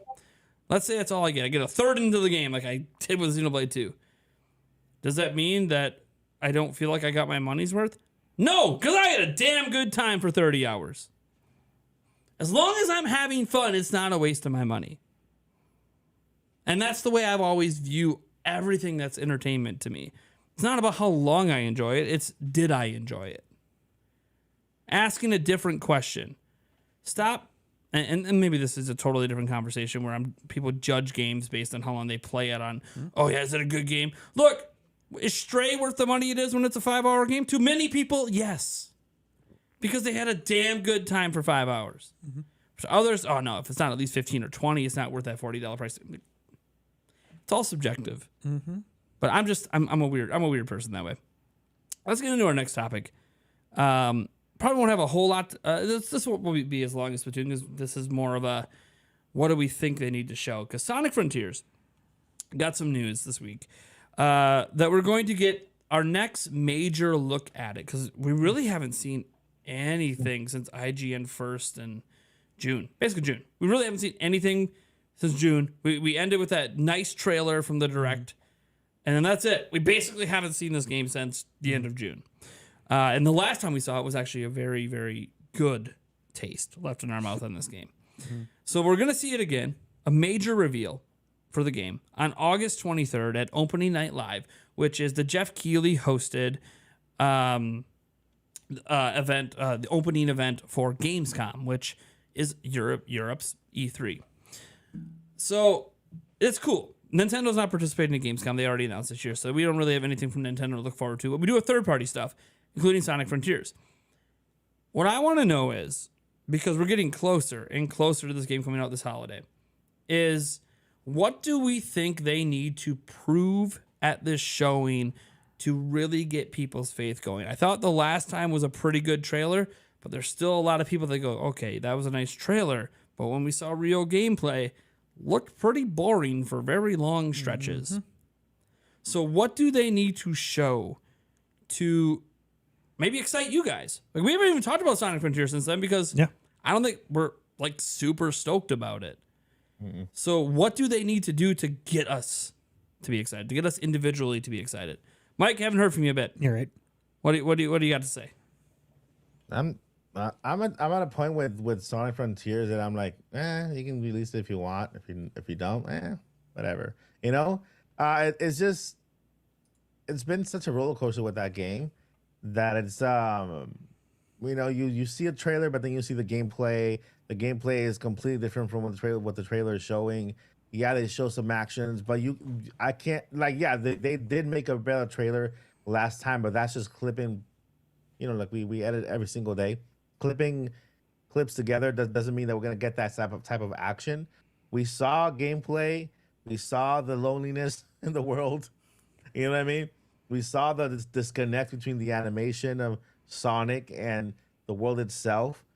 What I really want to see is something related to a story that will leave me wanting to know more about it. Because right now, I'm tired of seeing gameplay. I'm tired of seeing. I just want to see what the game is about. Yeah, you have puzzles here and there. You have the Sonic Dash movements that you've seen everywhere. Sonic's friends are taken, and that's the story right now. Yeah, right. That's all we know. Isn't that the story? Like every Sonic, yeah, somebody's taken. Sonic saved the day. That's the story, like every Sonic game. Yeah, but I want to see something. They've done.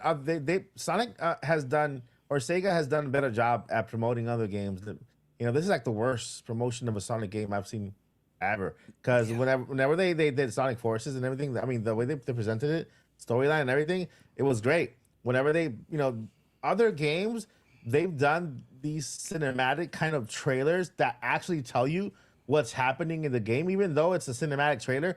It actually gives you a hint. Okay, this is happening in the game. We need your help to do this, even though if it's the same thing we do all the time. But do it this different way now, and then show us the world where everything is taking place. Everything is taking place in. But I don't know what they can do to kind of. I really don't know. I honestly don't know what they can do to remove the bad taste that they left in the first place. I don't know how many images they could edit together to actually, it's just there. Even the background music of the game doesn't really feel like Sonic. When we were listening to play, it was just this kind of make you kind of fall asleep music or meditating music or whatever. But even the music in the game, I think Sonic is an action, like he's an action hero, right? He moves really fast. I just think that they got in their heads too much. They saw how great Breath of the Wild did in this amazing open world and how perfection took place in Hyrule. They brought Hyrule to life in this amazing open world where you can go anywhere, climb anywhere, and you know what I mean. And they wanted to bring that to Sonic, but it feels like they created the world but couldn't fill it enough. You know what I mean? And so when you get to go to one end to another, you have to jump on one of those poles and just dash through because there's a lot of nothing along the way there. There's a lot of nothing on the way to wherever you have to go. I need to see more. They say they have other worlds, that this is just part of it. I need to see what those other worlds are. I need to see what is happening and how these worlds come into place. I need to see the big bad guy. I want to see Mr. Eggman. How does he look? What kind of design does he have? Is he a big bag meanie? Like they remade Bowser's Fury and that really captivated and gave us a brand new Bowser? Or is it the same little Eggman that's, just running away all the time and just, laughing and doing stuff? There's a lot that this game really needs to prove right now. And to be honest, and this is the most negativity you will see out of me ever. But to be honest, I don't know. Should we talk Switch Pro? No, I mean, I'm hyped for Switch Pro. I hope it comes soon. But I just don't talk about it anymore. But I just don't know that. They have to do something big to still remove that bad taste that left at the beginning. So they have to really do something good enough to actually convince me to get the game, because right now I'm not really looking forward to it's coming out this year, right? Is it this year? Yes. Yeah, it doesn't look for me like I'm looking forward more to I'm so looking forward to Mario plus Rabbids, and Pokemon. Sparks of Hope. Let's go. Hell yeah.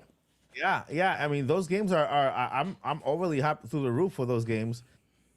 Sonic Frontiers, when I first heard of it, with that very first trailer, that very first theatrical trailer, that got me hyped. But then, man, it just completely died down, just completely disappeared. So they really need to do something to.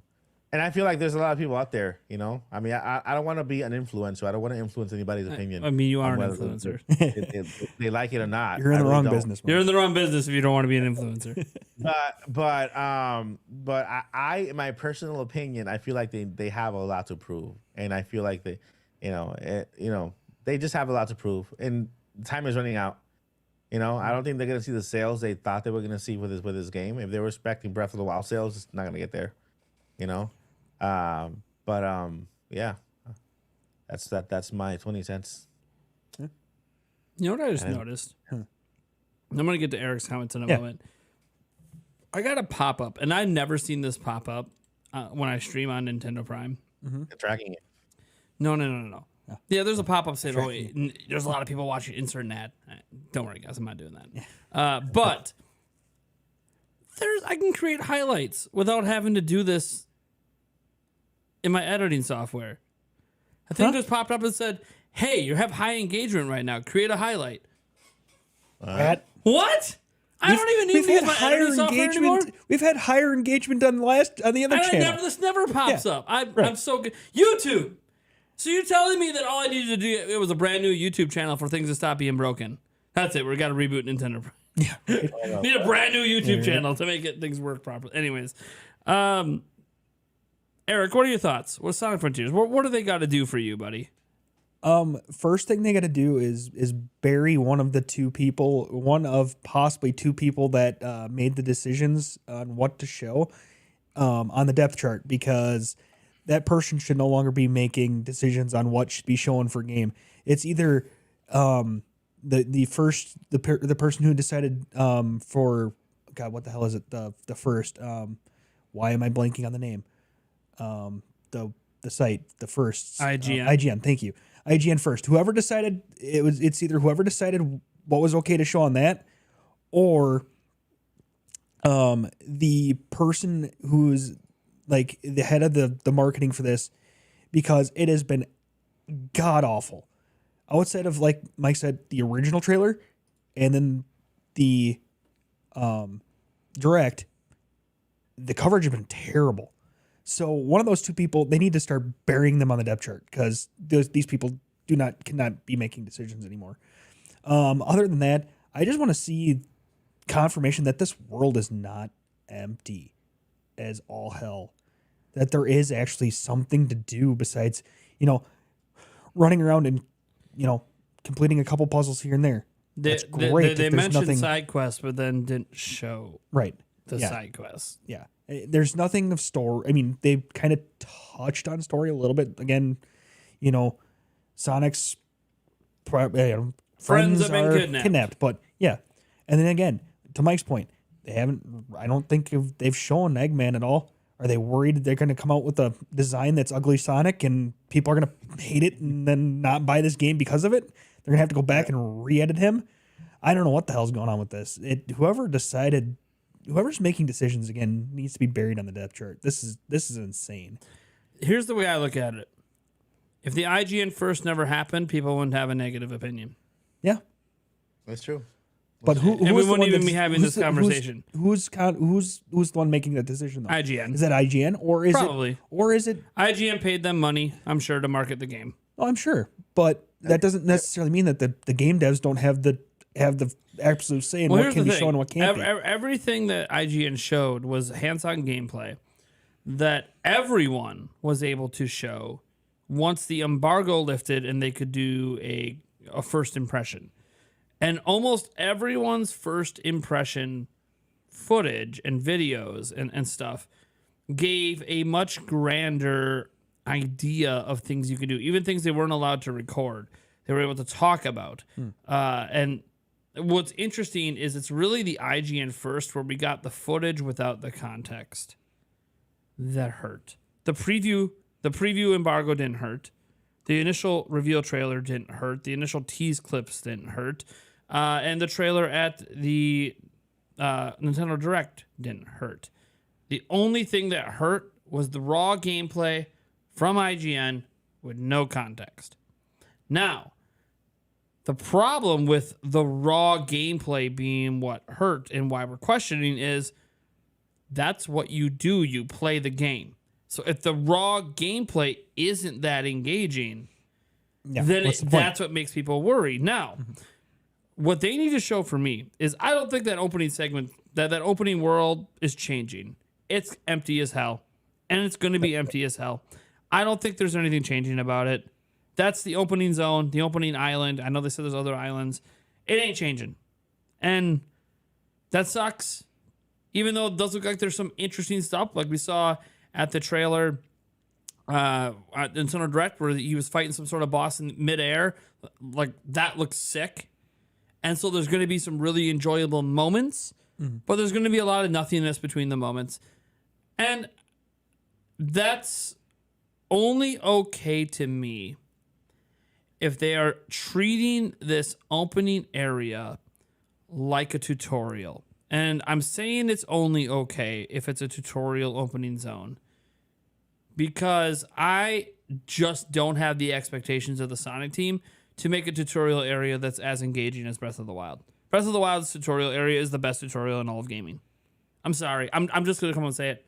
That opening area where you gain your 4 abilities in Breath of the Wild is the best tutorial area in gaming. It is amazing. It doesn't even feel like It doesn't. That's what makes it so amazing. By the time you leave, you know everything you need to know to beat the rest of the game. I know another one that did really well with that was Mega Man. They do a really good job of like teaching you what you need to know by placing objects in certain places, and things like that. You know, sliding down the wall. So they put something down there. Okay, so you jump into this wall and you slide down it. Okay, yep, that's great. Sure. You run around and you shoot things. Okay, Sure. look, now this person has a different shot than you. Okay, what happens if I hold it? That's great. Don't I agree. expect Sonic to do that. Right. So I think this opening zone is just one massive empty tutorial, because they feel like if they threw everything at you and filled it up, that you would just get wrecked. Now, maybe that's just a hope, but this is what I need to see to confirm that feeling, because I can give the opening zone, which might only take 2 hours of my time, a pass if they could show us the next zone. Yeah. I need to see the next island after this one. And if it's not only themed better, which the theme of forests and stuff is fine, but there's so much more side content. There's so much more exciting boss fights than what we've seen so far. There's so much more stuff going on.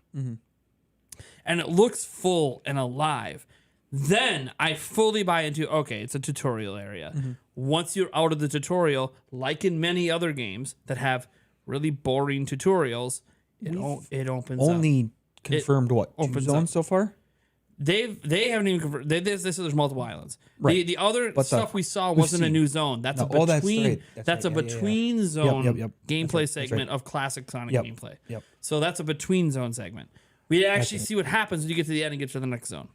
The next. Well, we keep calling them zones because that's the way that Sonic has treated stuff. They're islands. We haven't gotten to the next island. So I want to see the next island. And by the way, if there's only 2 islands, then that's already a problem. But assuming, let's say there's like 6, 7, 8 islands, right? For like 8 worlds, 8 islands. Show me the second island and show me it in depth and show me how exciting and amazing that second island is. And I will forgive you for your tutorial island, because I get it. You gotta kind of be hand-holdy and wishy-washy with the tutorial island. But if the second one is just wow, then I'll start to believe that maybe this is the best Sonic game that's ever been made. But again, they got to carry that forward to the other islands, and I'll have to play the game to find out if they do that, because it's kind of like Sonic Lost World. I love Sonic Lost World. It's my favorite Sonic game to date. But admittedly, there are certain levels in that game that just aren't very good. And that really brings the game down for a lot of people. But there are other levels I find that are just brilliant. So I'm okay if the first zone is kind of, or first island is kind of, it's just teaching you the things you need to know. It's really slow paced and it's just kind of blah. Then you get to the next island and all of a sudden it just really picks up. And it picks up again. Because like this kind of happens in Mario plus Rabbids as well. It's really slow to start. However, you're also not going to be spending 4 hours to get to the next exciting part. And that's the thing here. Like this island's so big that it feels like I'm going to be here for 4 hours. And a lot of people aren't going to stick through to get to that next thing. The only exciting part is that when they got to play the preview, they only got to play like an hour and a half, and they were already moving on to the next island. And they were in the in-between zone where they were talking about they have all this classic Sonic game. So it doesn't sound like you're really going to spend a ton of time, unless you want to, on this first island. Kind of sounds like you can kind of just get through it pretty quick. So that's why I feel like, okay, that's a tutorial. If the next, so that's what I need to see to reaffirm excitement for me. I need to not see any more of what we've already seen, guys. Sonic team, I'm done. I don't need to see any more of this current land. Yeah, you don't right. need to. Granted, you showed that in-air boss fight, and that was really cool, and that looked really. That's fine. That's fine. That there are some moments I will enjoy, and those moments are what's going to carry the player to at least want to see what the next island is. But I need to see the next island, see that it's exciting, know that this game's about to pick up and be that game that you claim it is. You are claiming that you are trying to make the best Sonic game of all time. That show me confidently your next island and how it just expands upon everything that you're teaching the player on the first island. If it just feels like another empty snow area this time, that's barely got anything going on, and it's just got random rails everywhere, the quick travel across the land, but there's nothing to really do, and it's just much the same as the first, then yeah, we got a big problem with this game. We got a massive problem with this game. However, if you could show me a 2-minute gameplay segment that shows a bunch of exciting stuff back to back to back to back, okay, that's what Sonic is. And if I don't get that, you're not Zelda, son. I hate to say it, Zelda can get away with you jumping on a horse and nothing happens for 5 minutes. And They guess can what? show you riding across the field. Guess what? Something can happen. And that's it. By the way, in Zelda every 5 minutes or less than every 5 minutes on a horse. But if you stay on the path, yeah, you can go ahead and have nothing. But it's Zelda. Zelda isn't a fast. It's not a gotta go fast game. It never has been. It's a puzzle oriented, little bit of platforming, bunch of combat, story. It's very meant to be taken at your own pace. You could speed through Zelda if you want, or you could take it slower. That's the way Zelda's intended to be enjoyed. Sonic isn't that. Sonic is meant for high-paced action. And if you want to change that, I'm okay. But you need to change it in a way that doesn't feel so pointless or forced. Yeah. The number one criticism still stands. Unreal Engine tech demo that some fan made, which would be really impressive for a fan game. And I still stand by my Sonic does not fit into the theme of the world. And here's the thing. You look at Sonic the cartoon versus real world. I can accept the theme if there's a story reason for it. I need to see some sort of story thing that kicked Sonic out of his world into this other world, and I might end up being like, I could see me being okay with the aesthetic difference if there's a really good story reason for it. You know, it's kind of like watching Roger Rabbit. The cartoons don't really fit into the real world, but there's a really good story reason for it. Who Framed Roger Rabbit's a great. Yeah, so great like movie. it ends up working. Great, It ends up working. Story. So yeah. Even though the cartoons look so out of place out in the real world, the story elements make it work. And if they could do that with this game, I can end up being okay with it. But do I trust? Like, the bottom line is the Sonic team, the main Sonic team, has not earned our trust in a long time. Like, the Zelda team can do something, like, everyone that criticizes Zelda, Breath of the Wild, it doesn't look different enough yet.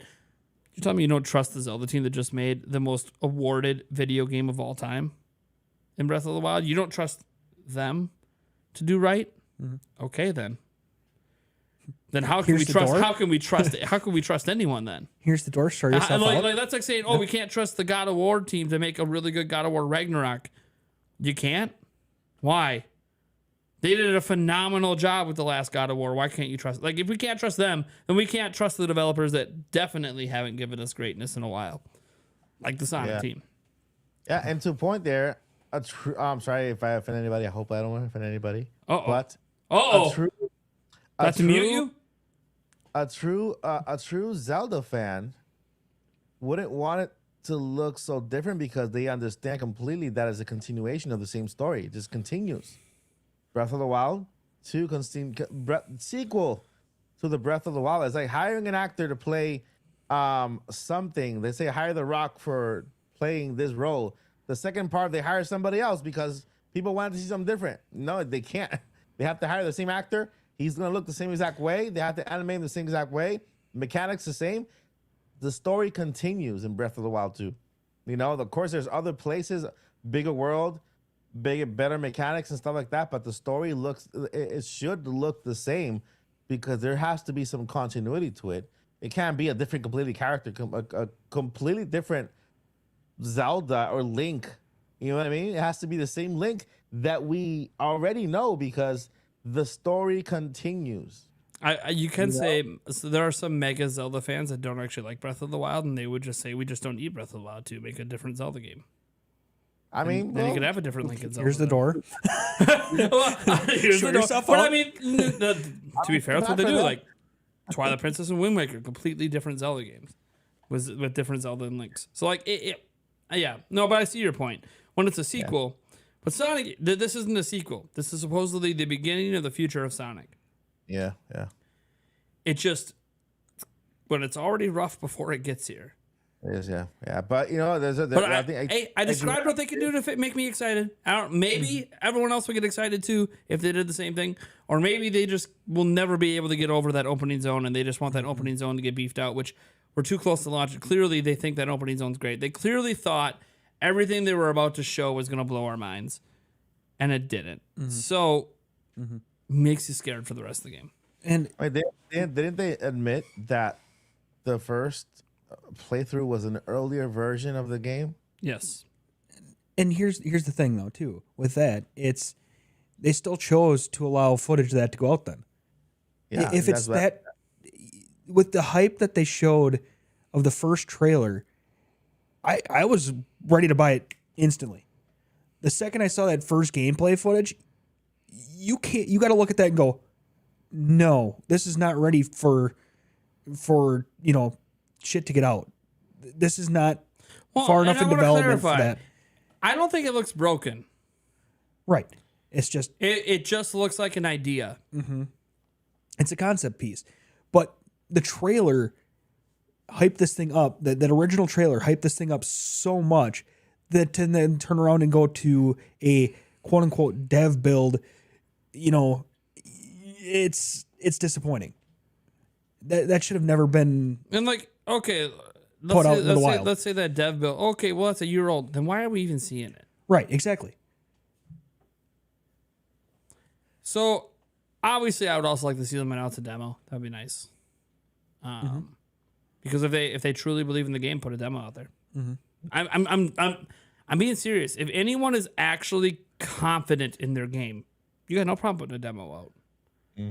Oh, there's criticism. I'm telling you, it's good. You just got to play it. Like that's the thing. A lot of the previews, even when the embargo came up and the preview coverage came out, by then all these outlets were already aware of the criticism, and in almost every single preview, they basically said you just have to play it.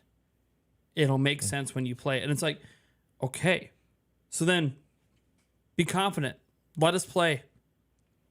Heck, give us the first world for free. Here's the thing. I shouldn't have to play it to understand what the fuck is going on. I should be able to pick up some sort of context clues as to what might be going on. That's a marketing issue. As you said at the very beginning, that's a marketing problem. Yeah, Right. Again, the actual trailers shown have been fine. Great even. Honestly, they only showed those. I'd probably already have a pre-order. Right. It's that preview coverage with the IGN first that's the problem, because the other preview coverage was fine. But that IGN first preview coverage is what's got everyone scared. And I wish, one, I'm not saying I don't want the IGN preview coverage to exist, because, I mean, you want transparency, here's the game. Yeah. I'm like, I'd rather know now that this is going to be a bad game than find out after I spend my money.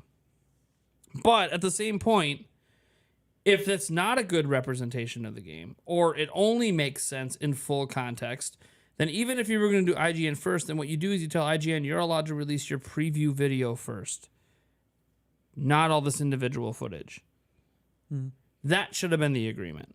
So we get the full context rather than getting bits and pieces here and there that just underwhelm because we don't know what's going on. We don't know any of the story. We don't know there's a side quest? What are you even talking about a side? Since when is there a side quest? And why is it only briefly talked about? I'm so confused. Like, it'll make sense when you play.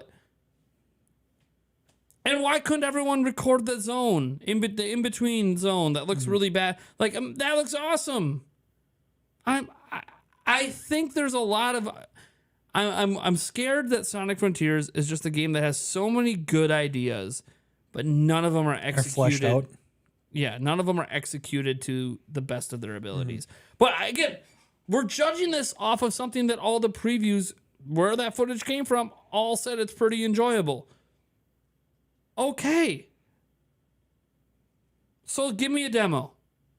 And let me come to that conclusion. Be confident and give me a demo. I want a demo announcement.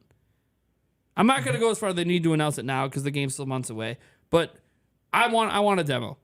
Let me play in this. Let me play the preview. Basically, they got to play the first world. Let me play the first world, have my save data transfer over to the final game, and be confident. Because if it is good enough, you know how many tens of millions of copies you're going to sell if everyone plays that demo and loves it? You know how many copies a new Silent Hill game would have sold off of the PT demo if they would have expanded PT demo into a full game because the PT demo was so damn good? When you have a really, really damn good demo like that transfers over, it's confidence. And other games do this. Octopath Traveler demo. We're about to play an entire Splatfest on the 27th. We're about to play Splatoon 3 Splatfest on the 27th of this month because Nintendo's confident in what they're doing with Splatoon 3. They're going to let us try out the whole 2v4v2 before you spend a dime because they're confident in their product. Be confident. You're acting confident in interviews. I'll believe it when you say, okay, we're giving you that preview build, but the final version of it as a demo. And then at the end of the demo, it'll say, oh, go to the eShop to buy it or go to, your local retailer or whatever. All saved data transfers over so people don't feel like they're wasting their time. I want to see them be confident, and not just words, actions. But yeah, all they got to do is show me the next world and show me that it's actually significantly improved over the first, and I'll be like, okay, I'll at least give this a day one play. We'll live stream it. We'll play for 4 hours. We'll get to that second world, and we'll see if my opinion changes and see if it ends up being a lot of fun. And who knows? Maybe I don't leave World 1 after 4 hours because I'm having fun. Maybe there is a lot of fun to be had, and I just don't know because I haven't played. And I think that's something that I try to be a little bit safe when we're talking about games that haven't come out yet is I'm making judgments of a game I can't actually play yet. And I know we do this all the time in talking about future games. But unfortunately, Sonic doesn't have a very good reputation. Yeah. Like that's the problem. There's no faith. Like they could show something with Breath of the Wild 2 that just goes, okay, that doesn't look that great. But there's enough faith with the developers that it's going to work out in the end. We don't have that faith with Sonic. So this is the game they need to wow us and get our faith, and it's not off to a great start. But who knows? Yeah. Who knows? Maybe after Opening Night Live, in a couple, is it 2 weeks from now? We do our podcast, and it turns out, hey, you know what? Looking good. Sonic Frontiers is looking pretty damn fire. Can we just erase IGN from? Maybe that's the problem. We just need to erase IGN. No, like I said, that person who's making the decisions needs to be buried on the depth chart. But again, they no longer get to make decisions. I am begging you, Sega, to sell me on this game. I want to love this game. So show me why I'm supposed to love it. And be confident. And I'm there.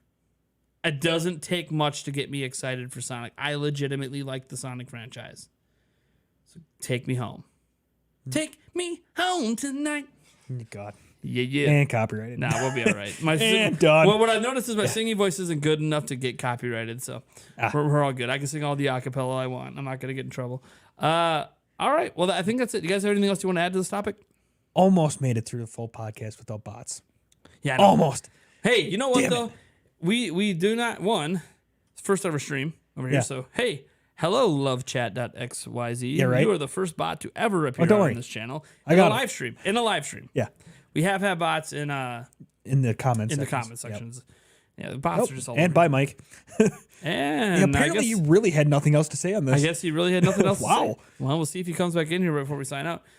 You guys can go ahead and find Mike Odyssey on YouTube. Just type in Mike Odyssey. On Twitter, Mike Odyssey. Everywhere is Mike Odyssey. In fact, does it work when we Google Mike Odyssey? Let me see. Does Mike pop up with a Google? Mike Odyssey. I mean, Mike might know. He pays more attention to his stuff than I do. Is Mike Odyssey Googleable? Is that even a word? Googleable. It's an Googleable. actionable word. Mike Odyssey does come up with his YouTube channel and his Twitter and his Instagram, if that's him. Yeah. I'm not so sure if that is him. Interesting. Let me click on it and find out. Is that? I mean, Mike. No, that is definitely not him. that is definitely not Mike. But it does come up. If you Google Mike Odyssey, you can get his YouTube channel and his Twitter as the top results. You guys should go follow and subscribe and all of that. When it comes to Nintendo Prime podcast, I would appreciate if you guys would subscribe to our Nintendo Prime podcast channel, especially if you enjoyed the show. That way you can catch it live every single Wednesday. We're going to be streaming here, I think, moving forward. Set your new notifications on this channel. Yeah, set your notifications for this channel. They are separate notifications from the Nintendo Prime YouTube channel. I actually got the notification on time for this. I think it's just we need a new channel. Yeah. Having that channel from 2008 is ruining me. Yeah. Anyways, whatever. Go ahead and subscribe to this channel, set your notifications. Obviously, if you'd like to support the show, we do have a Patreon at patreon.com/Nintendo Prime. Also, because we now have a dedicated podcast channel where we're actually streaming the show, so we don't have to do late uploads there. You can obviously become a member here for as little as $3, I believe. Obviously, super chatting during the shows as well when we're live also helps support the show as well. I think you guys are doing awesome. Obviously, we had some tech issues tonight with Mike. We're continuing to have tech issues here with Mike. Mike just keeps flashing in and out. It is what it is. Mike is flashing. He did warn us earlier that he might trigger some people. Yeah, right. And he's flashing, so look out. You guys have a good rest of your night. Hopefully we have less tech difficulties. Mike, stop flashing the people. Hopefully we'll and now you're just more tech. Just keep adding tech issue to tech issue. It's all right. All right, guys. This is great. What a way to end the first stream. Tech issues, okay? My tech issues are good. Oh gosh, what What a way to end the stream. Nobody asked you to be here. My tech issues are my tech issues. Yeah, well, you know what? We are now wrapping up the Nintendo Prime Podcast, episode 62. You can find us on everywhere that podcasts are heard. And that's about it. Yeah. Once you guys have a good rest of your day, this is the Nintendo Prime Podcast signing out. later. Please.